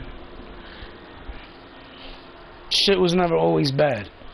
You know what I'm saying? Sometimes shit was good, but there were certain people that wouldn't allow people to get close to them because some people are just toxic like that. And it gets to the point where whenever there were certain people that were toxic, they just avoided them, left where they were, or blocked them or whatever. But that's what I was with that. And to those celebrities that I did not mention your name, and y'all know that I have spoken to y'all and I have chilled or whatever, I just want to say I didn't forget about y'all. I don't want to speak about y'all so that motherfuckers could start hounding y'all shit or y'all accounts, cause you know how shit was when motherfuckers knew y'all was on back then, and that shit was wild back then because niggas didn't know how to act. And you know, I know y'all hated it because y'all was even on like different games, you know what I'm saying? But I know this shit, and I see the change. Well, not the change, but the difference. And it's not change or different towards me. It's a change or it's different because of maybe something they went through sometime, and you know, a crazed fan or some shit like that, and somebody said or did some wild or crazy shit, and you know what I'm saying? And then it left people like, hold on, if I come across somebody that's similar to this, I'ma just block, or I'ma just leave, or I'ma just whatever. And it's like motherfuckers never looked at that. And had they looked at that, they would have understood shit maybe a little bit differently, because then they would have different opinions. A lot of opinions that were being made were like by Boom Man and a lot of these other dumbass niggas and these hacking ass niggas on the game. Fucking Truth is one of them niggas. Motherfucking this honestly, if I was to sit there and give you the long ass list of who did what and what did, I'd be talking forever, because there was a lot of people. Like, think about it. At one time, I got fucking suspended from PlayStation Network for fucking 3 months from my second time getting in trouble, and I didn't even fucking do nothing. I hurt somebody's feelings, then I said some shit because nigga was talking shit. You gotta understand, you on a fucking game, you just minding your business playing music and shit. Some nigga come out of nowhere and start fucking running his fucking lip like all these other bitch ass niggas do. And then when they fucking see a nigga in real life, none of these niggas be with that fucking same energy that they be fucking talking, my nigga. It's been years that I've been calling niggas out. You go through my lives, nigga, you hear multiple fucking videos of me arguing with niggas, and I'm just minding my business playing music for people, and then all of a sudden some lame ass nigga come out of nowhere and start trying to bash me and shit to niggas. Like, niggas didn't like that shit. Motherfuckers is sitting there trying to figure out, they like, yo, what's your Spotify so I could check you out, yo. And motherfuckers really trying to become fans, and then you got these despiteful hating ass niggas. Like, I don't need no hating ass nigga like that in my corner, my nigga.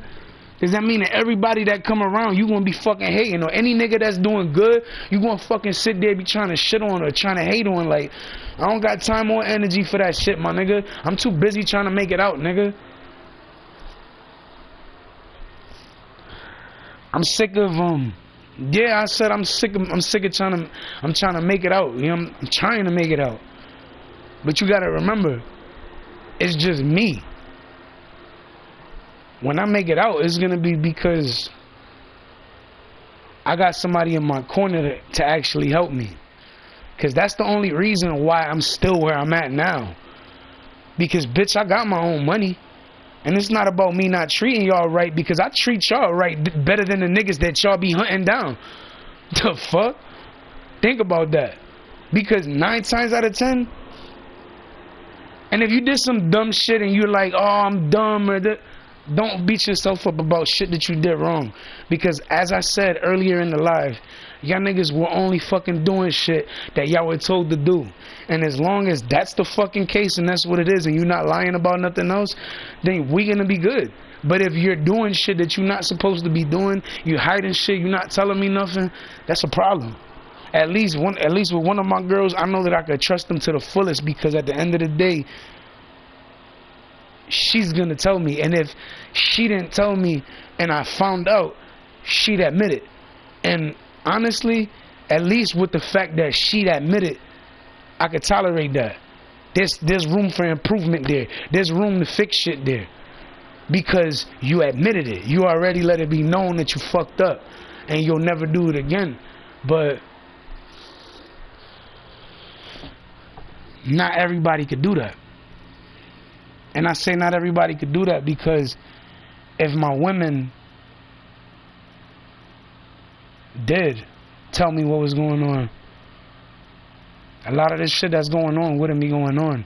Especially if I don't agree with it, or if I don't like it, or if I'm not happy about it.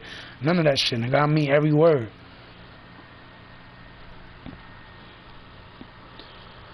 Like, when I say I love my girls, nigga, I do anything.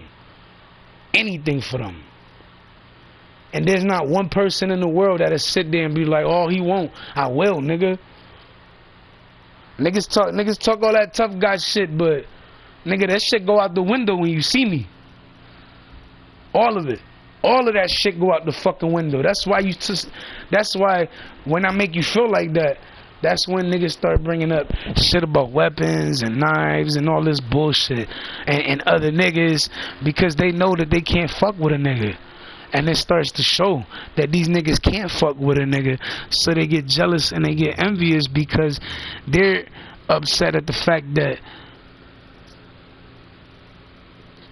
it don't faze me that these niggas trying to fuck with me, because at the end of the day they can't. They could do, nigga, they could do their fucking best, my nigga.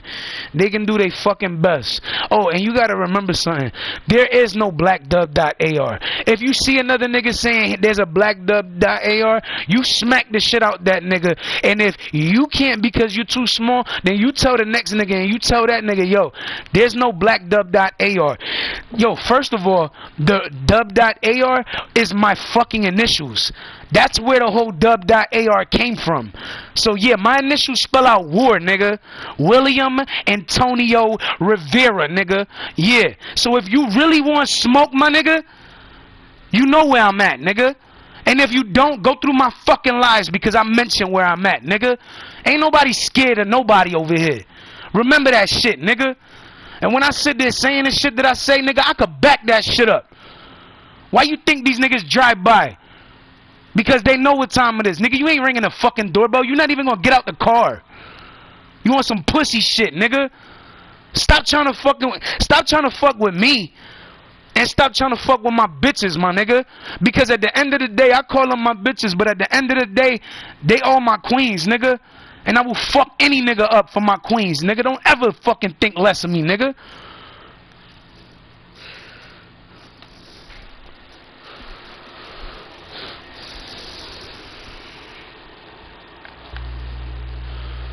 Niggas talk the shit that they talk, but that's only because they ain't fucking been around a nigga that gave a fuck like me.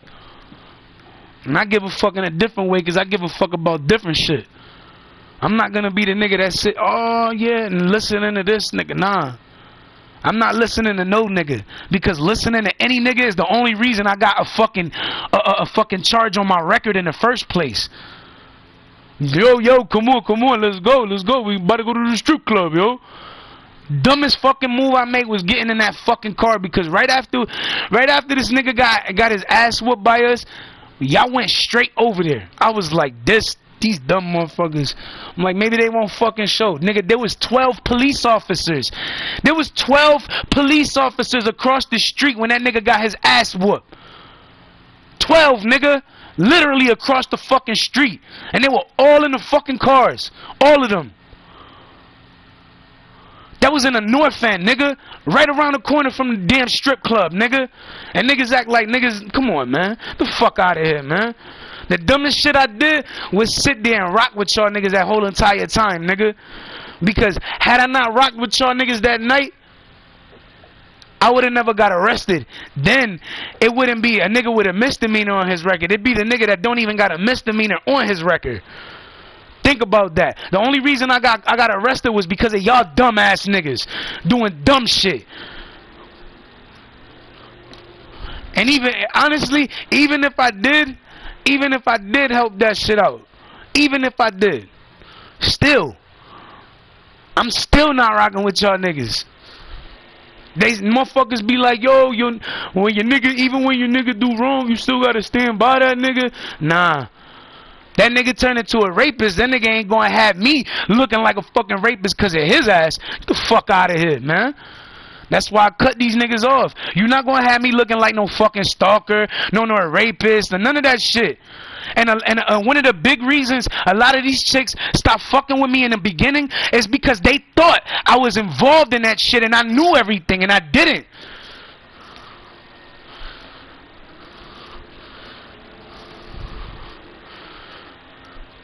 Nigga, the whole fucking time. As soon as I realized what the fuck y'all niggas was on or what type of energy y'all niggas was bringing to the table, I cut y'all niggas off, my nigga. Yo, don't ever creep up on me like that again. You need socks, you ass, and I'll go get you some socks. Go.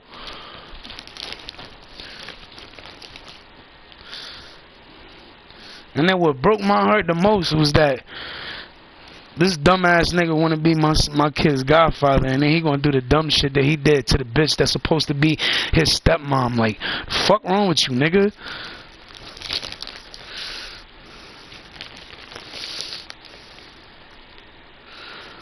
Did I give a fuck about? I still give a fuck about my girl, but what y'all gotta understand is these niggas are trying to turn these bitches on me, and the police.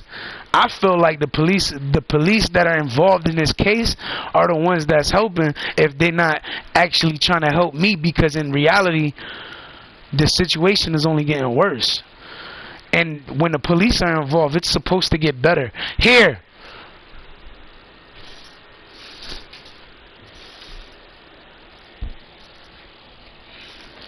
But seriously,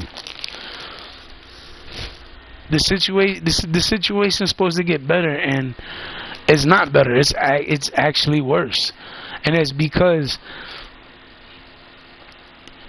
the police are not doing a fucking job. And I say that because the only police officers I know that be doing their job, they actually do their fucking job. Every police officer that I know that's an actual police officer really do their fucking job, my nigga. And the ones that don't be these niggas doing all of this extra shit, or the motherfucker sitting there trying to make others believe what their theory is what is correct, and it's not. It's always wrong. And then a motherfucker, and then that's the thing. You can't even that cop, nigga. You can't even sit there getting mad. You can't. I don't give a fuck what you saying, my nigga. You can't sit there and get mad about what I'm saying, because at the end of the day, if I told you from the very fucking start, which I did, 20 weeks ago, I said, nigga, my girl's upstairs. Common sense. If I said my girl is upstairs, and when you go upstairs, you see some random ass nigga and my girl, and he's saying, I'm with her, da-da-da. He's not with her. Stupid. That was the dumbest shit. That was the dumbest shit they did. She was projecting that she was with him, but in reality, she wasn't with him.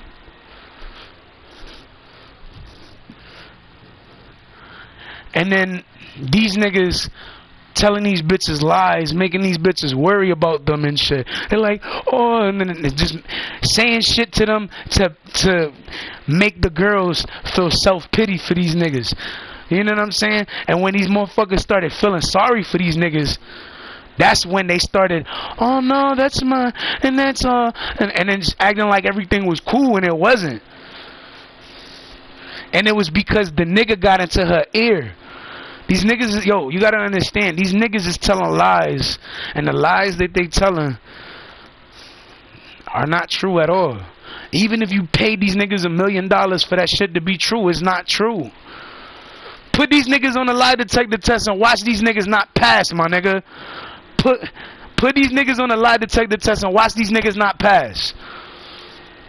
Real shit, nigga. Ain't nobody, and when I say ain't nobody, nigga, ain't nobody.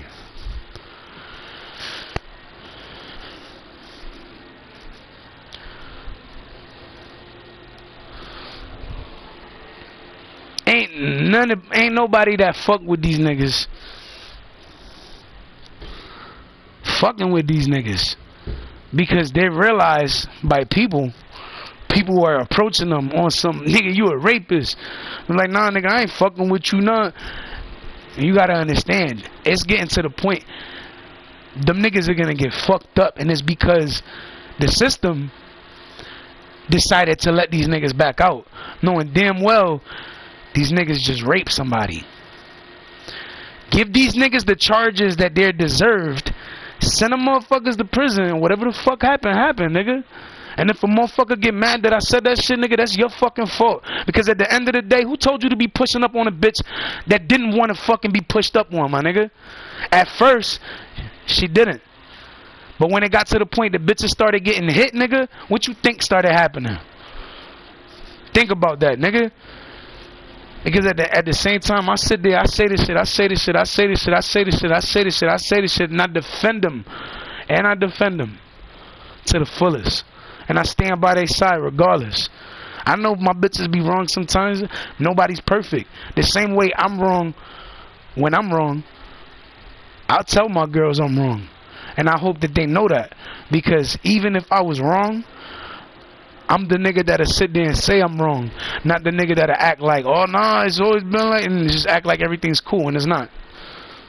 I'm not cool with that. When I say I give a fuck about these women, I do.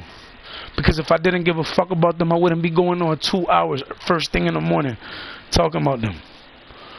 I got one song left to do on motherfuckers Cappin for the car too. I've been working every day. I got these niggas hating on me. hating to the point these niggas, oh, he ain't working. That shit old. Nigga, motherfucker capping for the COD 2. Nigga, motherfucker capping for the COD 1 is at the bottom of my fucking list. And only if you go through all of my shit, only if you go through my entire list, will you then realize, oh shit, motherfuckers capping for the COD is the first one. Oh, that was done in 2021, and the second one is done in 2022. Oh shit, I didn't know that. Come here. You brush your teeth? I love you too. Have a good day in school.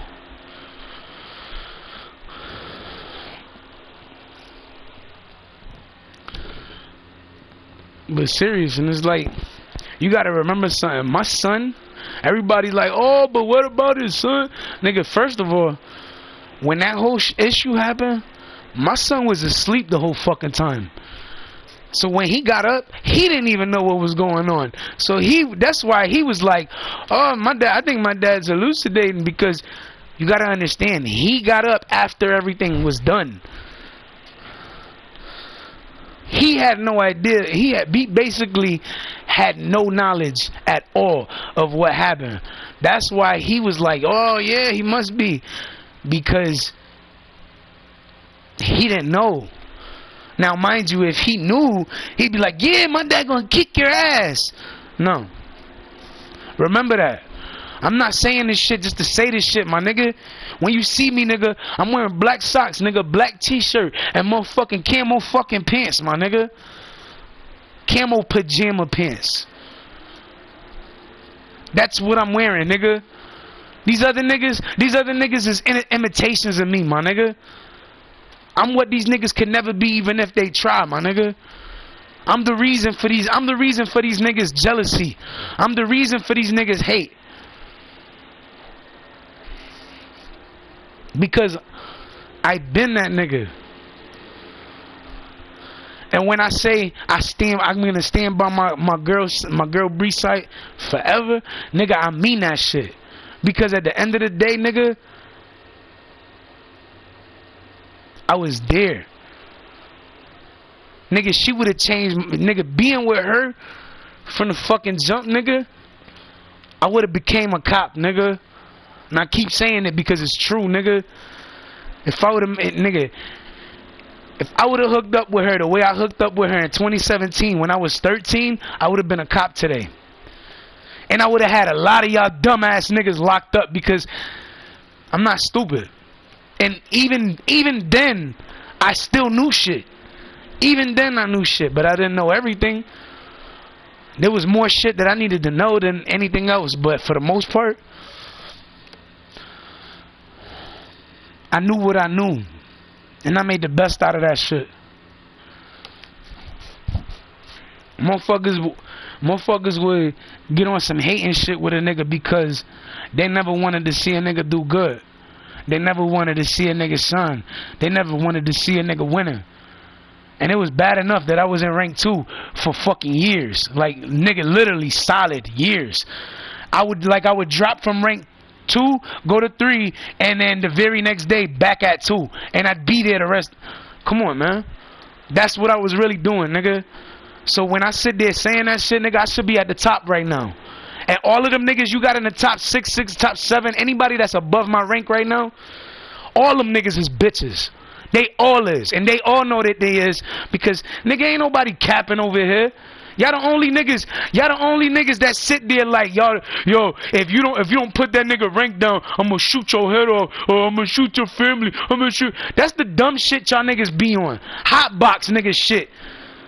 Then you wonder why niggas don't fuck with you, cause y'all some hotbox ass niggas.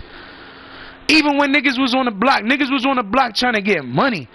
And when that money was coming, nigga, that shit was coming, and niggas couldn't stand the fact that we had that flow coming in like that. And that shit made niggas jealous. Then when motherfuckers saw me not doing shit with these niggas, and I'm by myself and I'm still with money, I'm still doing shit, jealousy showed even more, nigga. Hate started to show even more, nigga. And I've been telling niggas, man. I've been telling niggas what it is. And niggas never wanted to fucking sit there and acknowledge the truth of what it was. They didn't.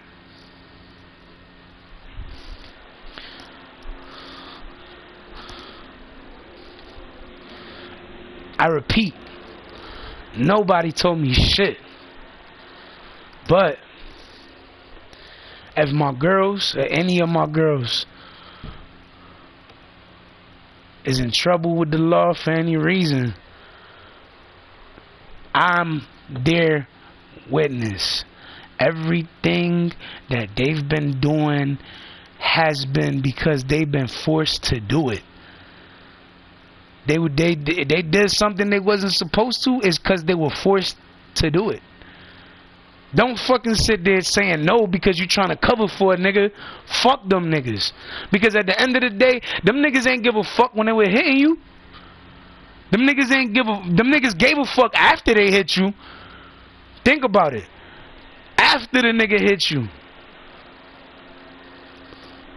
Niggas gave a fuck then because they were like, they came over and shit. I'm sorry. I didn't mean to do it. I'm sorry. Fuck out of here, nigga. Don't nobody want to hear that shit. All that fucking whining and crying. What the fuck? Trying to get niggas be whining. And fuck out of here, man. Ain't nobody trying to hear that shit, nigga. Fuck out of here, man.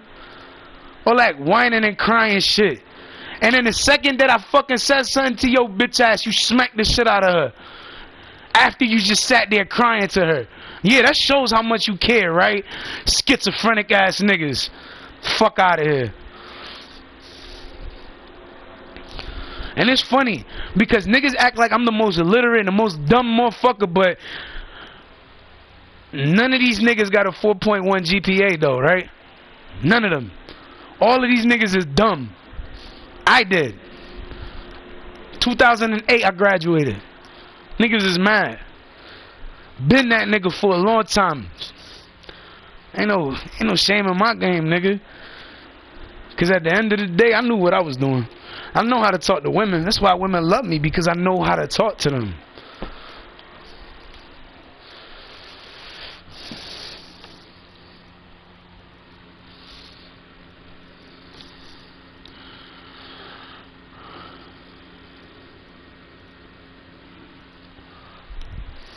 I do know how to talk to women. That's why every time I talk to women, it don't matter what woman I'm talking to.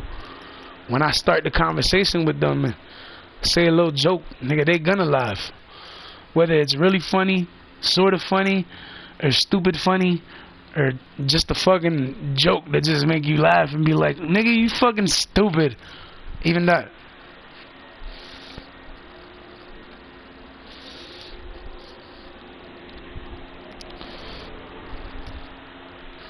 I think about my women every day because my women are the world to me. All of them are. And you know what? When I talk about my women, or when I talk about my girls or whatever, you know why some women just say it like, yeah, that's my man? Because they can't get past the fact that I treat them the way I do. And the way I treat them is really how I treat them. It's not like, even if I get upset, we argue, but for the most part, I'm not the same way I be yelling. Those buttons aren't pushed when we have disagreements. So you never see that, oh my God, all that anger, all that being upset shit. You don't see that. To my girls, they don't see that, because that's not what they see. Because those aren't the buttons that they're pushing. There's certain buttons that when pushed, they make me act the way I act. But that's because of those buttons being pushed. Like, for instance, you're not going to disrespect me and then disrespect my baby mother in my face. Like, nobody. Nigga, my baby mother is bigger than my son. Remember that. And if my baby mother comes to Connecticut, she Virginia with her. And if she do, Oh, you bet your ass every motherfucking goon out there gonna be over here ready to ride. All of them. Because they all know me. And they all know her. And at the end of the day, my baby mother,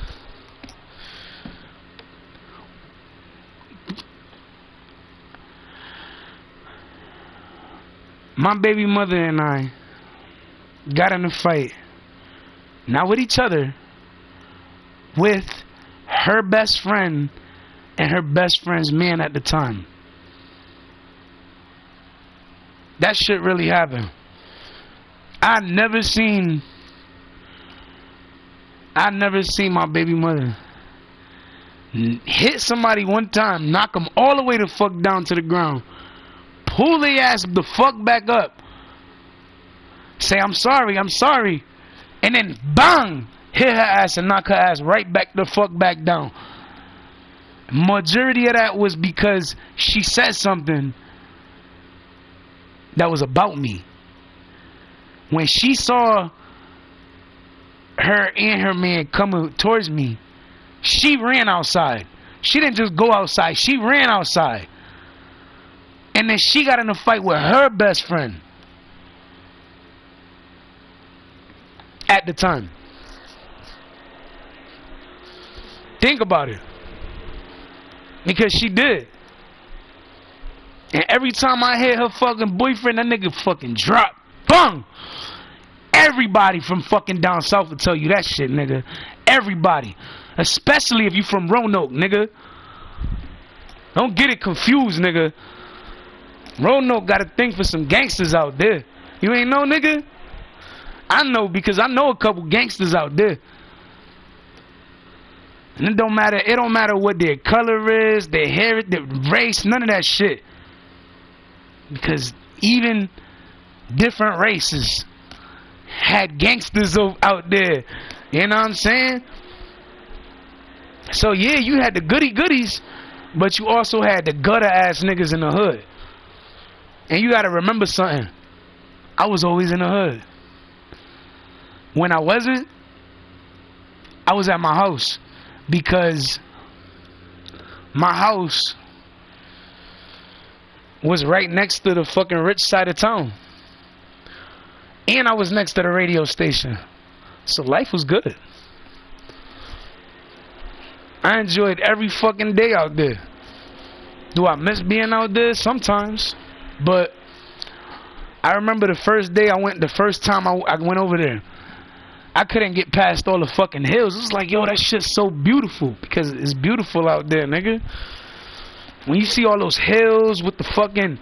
And all you see is green hills, nigga. Like... Nigga, you look at that shit different. Like when you look at this old ass video I did, it was the first video you ever see on fucking YouTube. My YouTube, my real YouTube. My main one for the music. When you go to the very first video, it's called Last Hope. That video, that was the first video I ever did. I shot that shit in Virginia, not out here. When you see me wearing that Letterman in the second verse, nigga, that was my coat. That wasn't somebody else's. And I bought that jacket out here before I left over there. I went over there with a Jesus face chain. Came back with no chain. Not because somebody took it. I sold it to somebody. But right after that, I found the right chains I needed to find. So then I started buying hella fucking chains. And obviously the broke niggas were always the ones that was jealous when they saw me with chains, because it was like they always heard somebody congratulating me about it. They're like, yo, the nigga got a nice ass chain. Well, not congratulating me, but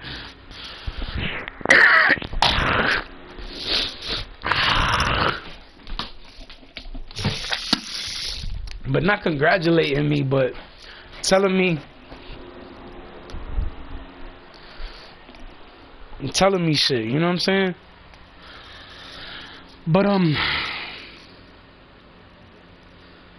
I think about it all the time, you know what I'm saying? Cause I just think about it a lot. I don't want to get into full details about it, but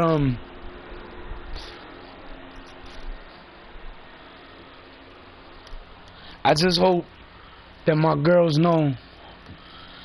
I know y'all all been in a bad way or going through some shit or something, and at one point y'all probably thought that I gave up on y'all or I didn't give a fuck, but I didn't give up, and I still do give a fuck, because if I didn't, it wouldn't be 20 weeks later and I'm still talking about y'all to this day. Sometimes I might not speak about y'all as much, but I always talk about y'all, because when I say I love y'all, I mean it from the bottom of my heart. When I say I'll do anything for y'all, when I said that night I think it's just one girl that knows about this, but to the one person, to the one female that actually heard me say,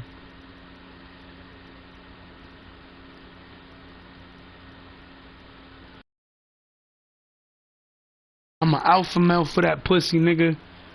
I hope you an alpha male for that pussy. No, what did I say? I said I'm an alpha male for that pussy, nigga. I'm finna ride. I hope you ready to die for that pussy, nigga, because I'm ready to die for that pussy. Like, when I said that shit, nigga, that was me that said that. When I set up in front of the door, I was really set up. Like, I was ready to get that nigga to business, because I knew that nigga was pussy, and that nigga didn't stand a chance alone anytime that he stepped to me. And honestly, I was okay with that. I know if I would have kicked the door the way, you know, as pussy as niggas is, I know niggas would have tried to shoot me if I would have fucking bust the door open. But to my girl that do know that I said that, tell these other girls so they know that nigga was really willing to do it all. Because at the end of the day, I was. And I still am too. Like, I say the shit that I say, but I say it because I love y'all, and I do anything to protect y'all. That's why you gotta understand something. At that moment when I was saying all of that shit, I think there was 2 girls in there. I think. But at that time, my mind frame, I thought all of the girls were up there. So I was ready, nigga, you don't understand. I was ready to ride, nigga. I was ready to take niggas out. I was ready to do whatever the fuck had to be done to make sure my girls were safe, my nigga. Because I knew something was up. I knew something was wrong. I spoke to them before that happened. Before everything went left, I had a conversation with them, and I was like, I'm gonna just rest for a little bit. I said, I love you. She said, I love you back. And then I just lay down. But when I got up, that's when World War III started, nigga. Like, real shit. Like, I don't just say this shit to say this shit. I say this shit, nigga, because everything I'm speaking about really happened, nigga. Anybody that's sitting there saying, oh, it didn't happen, is somebody trying to cover shit up. And to my girls, I really hope y'all all are siding with me, because anybody that's not siding with me is getting fucking smacked or getting they ass whooped about shit. So please, to my girls, even if you disagree, agree to disagree until we speak, please.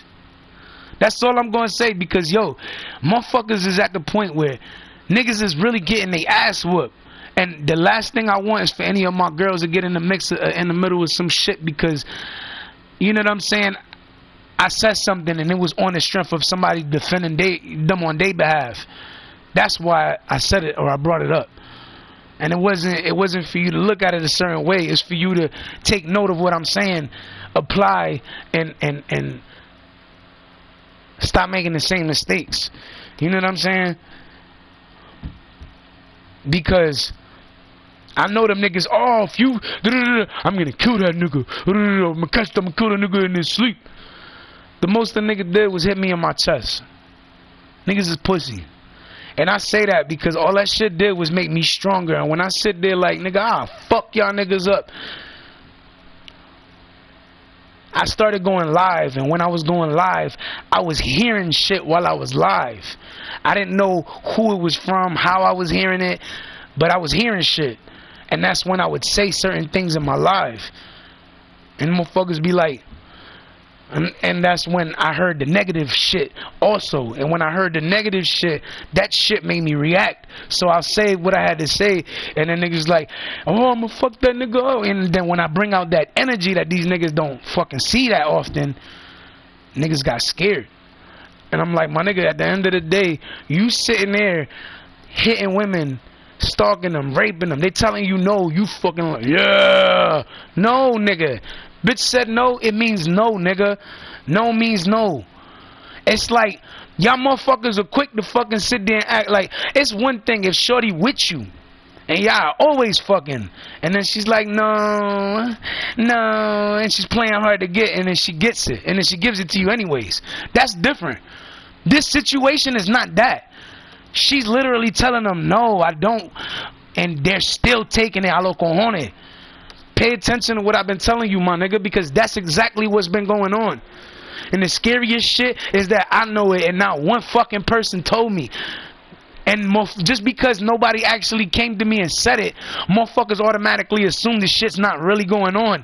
Nigga, shit can go on behind closed doors. You'd be fucking surprised how much shit goes on behind closed doors, nigga. Remember that. There's a lot of shit that's going on that motherfuckers don't know about. And some things I'm still not going to speak about. Because I'm understanding of the situation. And if I'm understanding of that situation, then y'all have to be understanding of the situation. Especially if it has to do with me in some type of way. Because at the end of the day, the only reason why anybody even knows some of this shit is because they pay attention to my lives. That's the only reason. So when you see a police officer acting like he knows, if it's not a police officer I personally know, I didn't say it. It's not true. Because any other cop, because I want it to be crystal clear, like, there's only one person that I know that I would say shit to. Every other cop, I would never say nothing to. One person out of the whole force. Remember that. And that person is above all of those little ass rookies. And that's all I'm going to say. I'm not going to say anything else. But all I'm saying is, nigga, be careful. Because the only person I would say something to is that person. Everybody else, nigga, I wouldn't say shit to nobody else. Why would I say shit to somebody else? It's pointless. So they can fucking sit there and try to use shit against me. It's to the point that I'm such a threat that motherfuckers find out who I am and niggas literally try shitting on me or doing something to compromise what I've been doing or I've been working for or something. Like, it's always something that got to do with shit going wrong towards me or against me because I sat there and said something to a police officer or some shit like that. And it's like, nigga, I look at that shit. I don't just look at that, nigga. I look at everything because I tend to look at shit, and then when I look at it, nigga, I take it how I take it because I take everything literal. So when you say or do something, or you saying that I did something I didn't do, nigga, everybody's gonna look at my fucking face and be like, nigga, he didn't do it.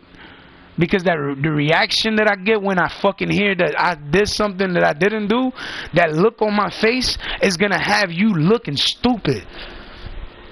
And it's like, I did everything I could and I maintained the same nigga I needed to be all along because of what's been going on.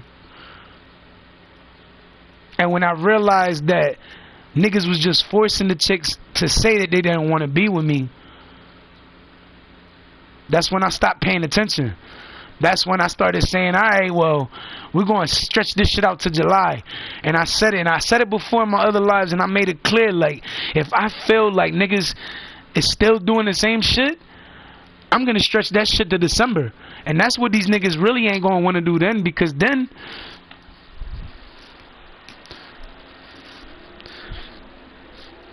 and you know what? As crazy as it sounds, all of my girls are saying, I hope he stretches it till December like he said. Just remember something. I love y'all. And I'm not going to change on y'all. Because I know the circumstances of your situation. Even though nobody else does, I do. And I'm, out of everybody that's being a friend, I'm going to be that one friend that said, yeah, you know what? Nah. Them niggas raped her. Or yeah, them niggas did this. Them niggas, I'm going to be the fucking friend, man, whatever you want to call it, that sits there. Because I'm going to be more than a fucking man. I'm going to be her best friend too. Because anytime that she need me for anything, even the simplest shit, I'm still going to be there. And that's honestly, that's what's going to have niggas fucked up the most. Because niggas is going to realize, yo, that nigga ain't going nowhere. That nigga is with all of them chicks, and all of them chicks are with him, and they're claiming him and everything. And you know what? If she's claiming him, they're all claiming him, and you get caught with that girl, nigga, you gonna get fucked up by a lot of people, my nigga. That's the honest truth. You know what I'm saying? Sometimes you just gotta let the chips fall where they lie. You know what I'm saying? And sometimes you just gotta let shit happen. And when shit's good with me and these girls, you start seeing the true colors of niggas, because you start seeing what niggas is all about. You start seeing, oh, that nigga's mad because he's not the one with me. You know what I'm saying? And that's, in reality, that's usually what it is. Niggas end up looking at shit like, oh shit, and niggas couldn't believe it. Niggas won't believe it. They'll be like, yo, what the fuck? But in reality, nigga, you got caught with another nigga chick, and that nigga been wanting to whoop y'all ass for a long time, and all y'all niggas been doing is hiding. That's the only reason niggas ain't get their ass whooped, cause they hiding. And then when I'm out and about, you know, no. When they around, they want shit to go. No. It don't go like that, my nigga. When I'm around, you show up. Otherwise, don't fucking show up at all, nigga. Because at the end of the day, nigga, you the one that's going around shitting on me to people. You the one trying to throw dirt on my name. You the one throwing shade at me for the clout, nigga. You the one that's doing all of this shady shit, trying to fucking say my girl is your girl, forcing her to say that she's your girl. But in reality, that bitch don't love you, nigga. That's nothing but lust, nigga. That look on her face, that fake ass smile, nigga. Anybody could fake smile, nigga. She fake smiles when something is not right. And you can tell the difference between a fake smile and a real smile. You see her with that nigga, and then she smiles. It's fake. You see her laugh when she's with me. That's real. Remember that, man. I make all of these women laugh. And you know the craziest part? Sometimes I don't even gotta say much to make them laugh. But the fact that I can say certain things and make them laugh says everything about me. Says that I care, I know how to talk to them, I can make them laugh, like all that shit, nigga. I give a fuck about my girls. And what's sad is that it's 2022. And you would think everybody's always, yeah, you know, they always talk about this power shit, right? But then it goes from talking about black power to, what's the other shit that they always talk? Black Lives Matter. But in reality, everybody lives matter. You know what I'm saying? It's not one-sided, my nigga. Because I'm not black. But nigga, I know a lot of black people. I got black people in my family. Like, the fuck? Like, think about it, nigga. It's like, and motherfuckers just sit there and, oh, he don't know. Like, nigga, you stupid, son? Like, is you dumb?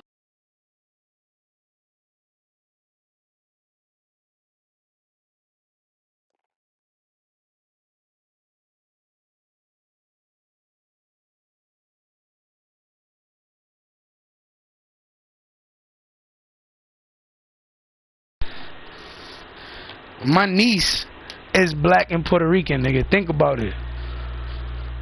A lot of y'all niggas make yourselves look stupid because y'all listen to dumbass niggas that don't know shit. The same nigga sitting there trying to shit on me, the same nigga sitting there trying to tell you shit about me like he knows me. And in reality, niggas don't know shit.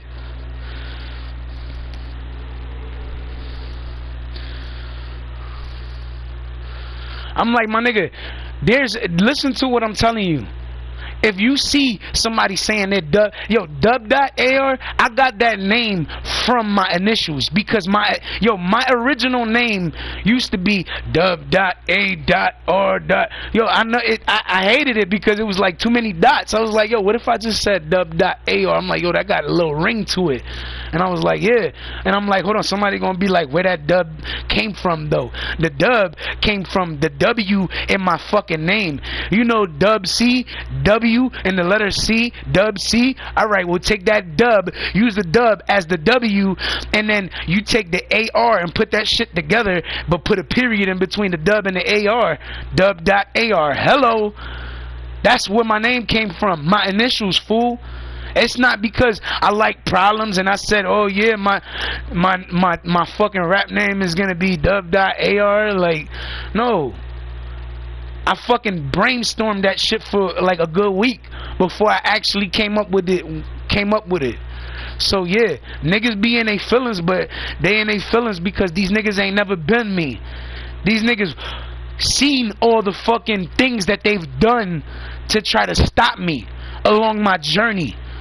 With shooting at somebody else's aunt's window to put, shoot out their window and then get a group of people to jump me. That was the first thing. It was the second thing they did. That was the first thing they did. Then this nigga and Joel came and jumped me.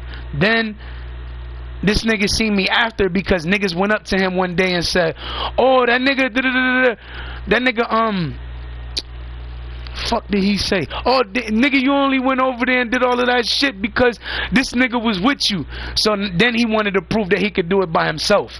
That's why he came by himself the next time. You know what I'm saying? But in reality, he looked for he lost something, and then after he lost it, he came to me, and then he was like, yo, and then he lost his shit right then and there because he thought I took something I didn't take. Ever since that day, that niggas felt bad about that shit. And now, that nigga feels even more stupid because he embarrassed it. Not only did he embarrass himself back then, but he's embarrassing himself even worse now. Disgracing his family name and embarrassing his family all at the same time. And that's because you raping bitches, you beating them, you stalking them, you doing all of this fuck shit. And you out on bond. Niggas need to lock your ass up and leave you there. No bond. If it was up to me, nigga, no bond. Real shit. You lucky I ain't the judge, nigga. I'll sentence your ass with no fucking time. I mean, with no fucking bond, nigga. Real shit. Because at the end of the day, my nigga, y'all are the reason for all this shit that happened. And then when y'all tried to set me up and y'all plan didn't follow through, y'all niggas sat there and did a whole bunch of other shit trying to play the victim. I'll smack the shit out you wannabe ass victims. Then prove to everybody why you is everything that I say you is. Because when you see a problem, you grab your gun and you go to your niggas. You don't handle your shit on your own without weapons, without none of that shit. I don't need weapons. I don't need guns. I don't need no niggas. I don't need nobody in my fucking corner if I don't got nobody, nigga. I handle it my own, nigga. And that's why all these bitches love me, my nigga. That's why all of them love me. Because when I handle shit, nigga, I do it alone. And all of y'all niggas say y'all tough. Y'all niggas is pussy, my nigga. You know how many times I walk by y'all niggas and y'all just... Or I walk by y'all car and I'm looking at the car and I see nobody in the car, but I'm plotting. I'm ready for y'all niggas. Niggas seen that shit. Niggas is scared for you. They not scared of me. They scared for you. Because niggas know my mentality right now and they see. They're like, yo, that nigga going to get you, my nigga. The worst thing you could do is be on Franklin. The worst thing you could do is go through Bond. The worst thing you could do is go through Maple when I'm on Maple. The worst thing you could do is be on a fucking street that I'm on. That's the worst thing you could do. Because you don't know where somebody's looking at me at. You don't know if I message somebody, yo, I'm coming around the corner right now. You don't know that. But you're assuming. You're assuming it though. But you don't know if I just message somebody, yo, I'm coming by your house. I'm passing by your house in like 3 buildings. I'm like 4 buildings up. Think about it. You don't know that. You don't know if I message anybody on the way. I'm always in my phone. But that does, just because I'm always in my phone don't mean I'm not paying attention to everybody around. Like for instance, I went to the store one day. And I started getting this vibe from somebody that was behind, like somebody behind me. It was one big ass nigga behind me and another nigga even taller. And the vibe that I got from them was they wanted to snuff me, right? So I kept walking, and I knew they was behind me because I could feel it. And then I turned, looked down the aisle, turned around. Both of them niggas looked at me right after I turned around. Them niggas like, how the fuck did that nigga know? I just know shit, nigga. You think I'm that fucking stupid, my nigga? First of all, you a big ass nigga. And you walking behind me to walk behind me, but you got negative intentions. Nigga, it don't matter how fat or how big or how skinny you is, I will whoop your ass. Remember that.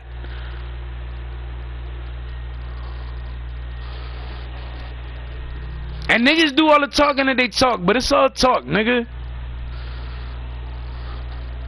It's all talk.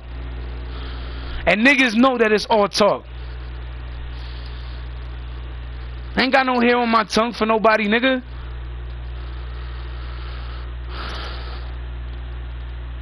And there's something I've been waiting to say for a long time.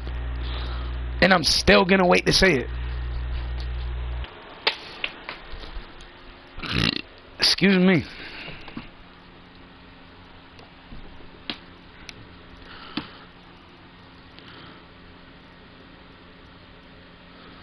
I will fuck up anybody putting their hands on my fucking women. Or any woman in general. I proved that when I was 13. So you want me to prove it again? I'm not 13, nigga. I'm 34 going on 35. I might kill somebody. So I wouldn't do that if I was you. Especially with all the shit that's been going on. Being shot at and some more shit. Yeah, nigga. Because a motherfucker sit there and be like, this and say this and say that. But what a nigga won't tell you is that a nigga shot at me. What a nigga won't tell you is that they mad because I owed them $290. And because they shot at me, I'm not paying them a dime. And I mean every fucking word. When I sit there saying, nigga, I'm not gonna fucking pay you, I'm not. It's not because I'm broke. Because at the end of the day, I was gonna pay that nigga $350 because I was making him wait. And he blew that shit by shooting at me. So he ain't getting shit now. And my nigga, if you think I'm fucking playing, try me. Because I'm not. And I'm pretty sure Pinky's been dying to meet one of y'all niggas. Especially one of y'all shady ass niggas. Because if Pinky see y'all, that bitch gonna chop your dick, feed it to you, and after that bitch gonna go about her business like nothing happened. What niggas don't understand, Pinky a crazy ass bitch. She'll tell you she did it, and she'll say if you fucking tell anybody, I'll shoot your head off. And with the fact that she's crazy enough to do all the shit that she did, nigga, she's even said shit like that to police officers, nigga. Federal fucking agents too. That bitch is crazy, nigga. And I sit there, nigga, I won't fuck with Pinky because Pinky crazy. Pinky will blow your fucking head off and then fucking walk down the block like nothing happened, my nigga. Like real shit. Like just remember something. That's bitches in my crew. That's one person from my crew. And all the bitches in my crew are all down for me like that. All of them. But you gotta remember something. If I say not to, or if let's say I say not to because if you do, something's gonna fall back on me, they won't. Because the last thing they want is for something to happen to me or to any of my girls, because they know all I'm trying to do is protect my girls and be there for them and with them. Real shit.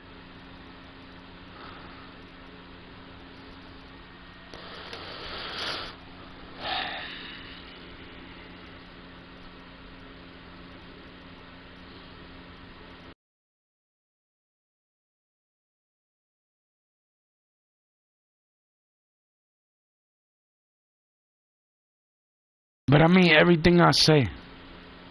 And if any of my girls, any of them, I don't think any of them are, but if for any reason any of them are in trouble with the law, you need to let my girls go, because anything they would have did or anything they've been doing, they were forced to do by somebody that's involved in what happened 20 weeks ago that y'all should have arrested and kept in fucking prison.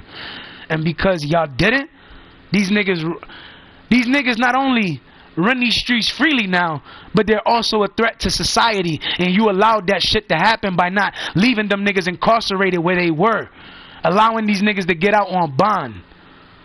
They should have never been out. Now you got these women watching over their fucking shoulder because you allow these men to get out after fucking raping these bitches, fucking stalking them, beating them, everything. Those are serious allegations and serious charges, but at the end of the day, that's what it really is. And when when motherfuckers been sitting there trying to avoid the truth, it's because they know that they fucked up. But that's why they're doing everything that they're doing. That's why they forcing her to fucking say, oh no, that's my man. That's why they're doing all of that. Because at first they were trying to look out because they didn't want him to get incarcerated or whatever, but it's gotten to the point that they've gotten brutally beaten so badly that they don't care. They're like, fuck that.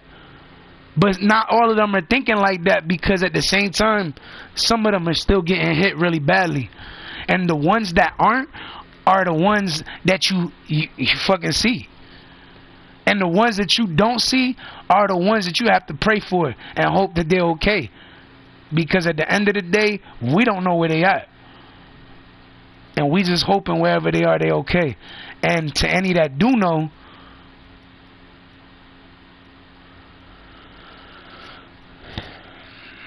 the reason why they're probably still there is because they have no choice. Because Beth, the real Beth, she loved me with all her heart. And I know that she did. I think about it all the time, because now the most I hear from her is hi. But that's it. I don't even hear nothing else after that. And then when I message back, sometimes I won't hear for hours, sometimes I won't hear for days. And you think I won't be worried about that shit?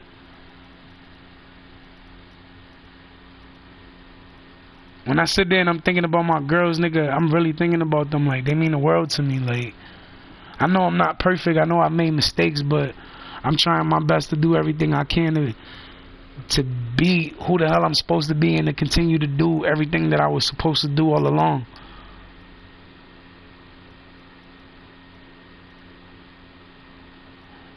And it's crazy, but before I turned 20, I used to get, not flashbacks, but I used to picture somebody being in my corner, and I'm like performing on a stage, but it's like it's a stadium. It's like it's a stadium, and I'm performing. The crowd is crazy. Like, they love it. They love everything. I get off the stage, or I'm about to get off the stage. I turn to get off the stage,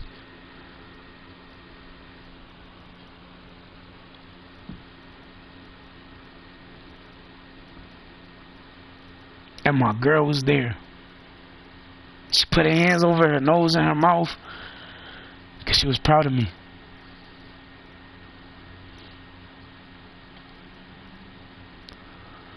I don't know what's it going to take to get to that image.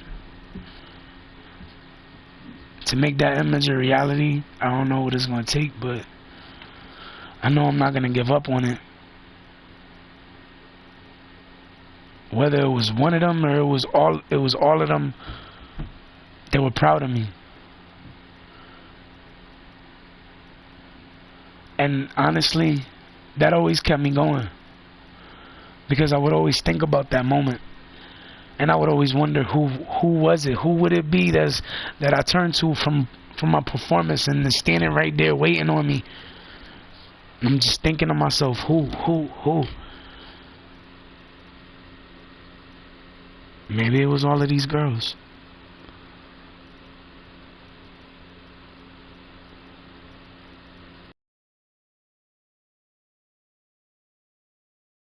I'm gonna get off this live though.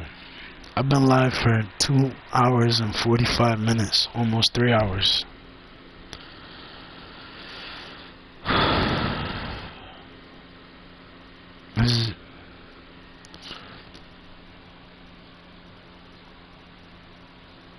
To my girls, you know, don't ever forget I love y'all.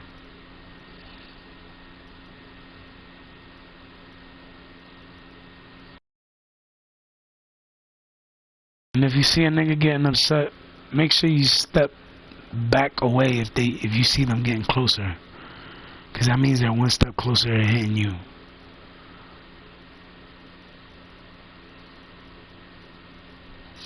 It sucks because I can only do so much from where I'm at right now. And some things I just have to do. And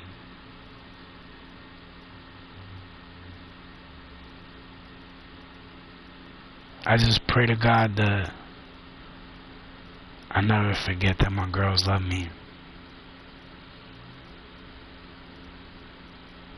And how much I love them. I pray I never forget that either. I see my future, and I definitely don't see it without my girls in it. All of them. Even the one that's not in the fucking photo. All of them. I love y'all.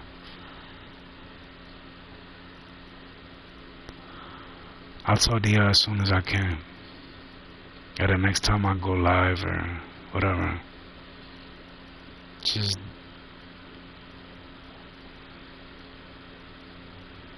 don't ever stop thinking about me.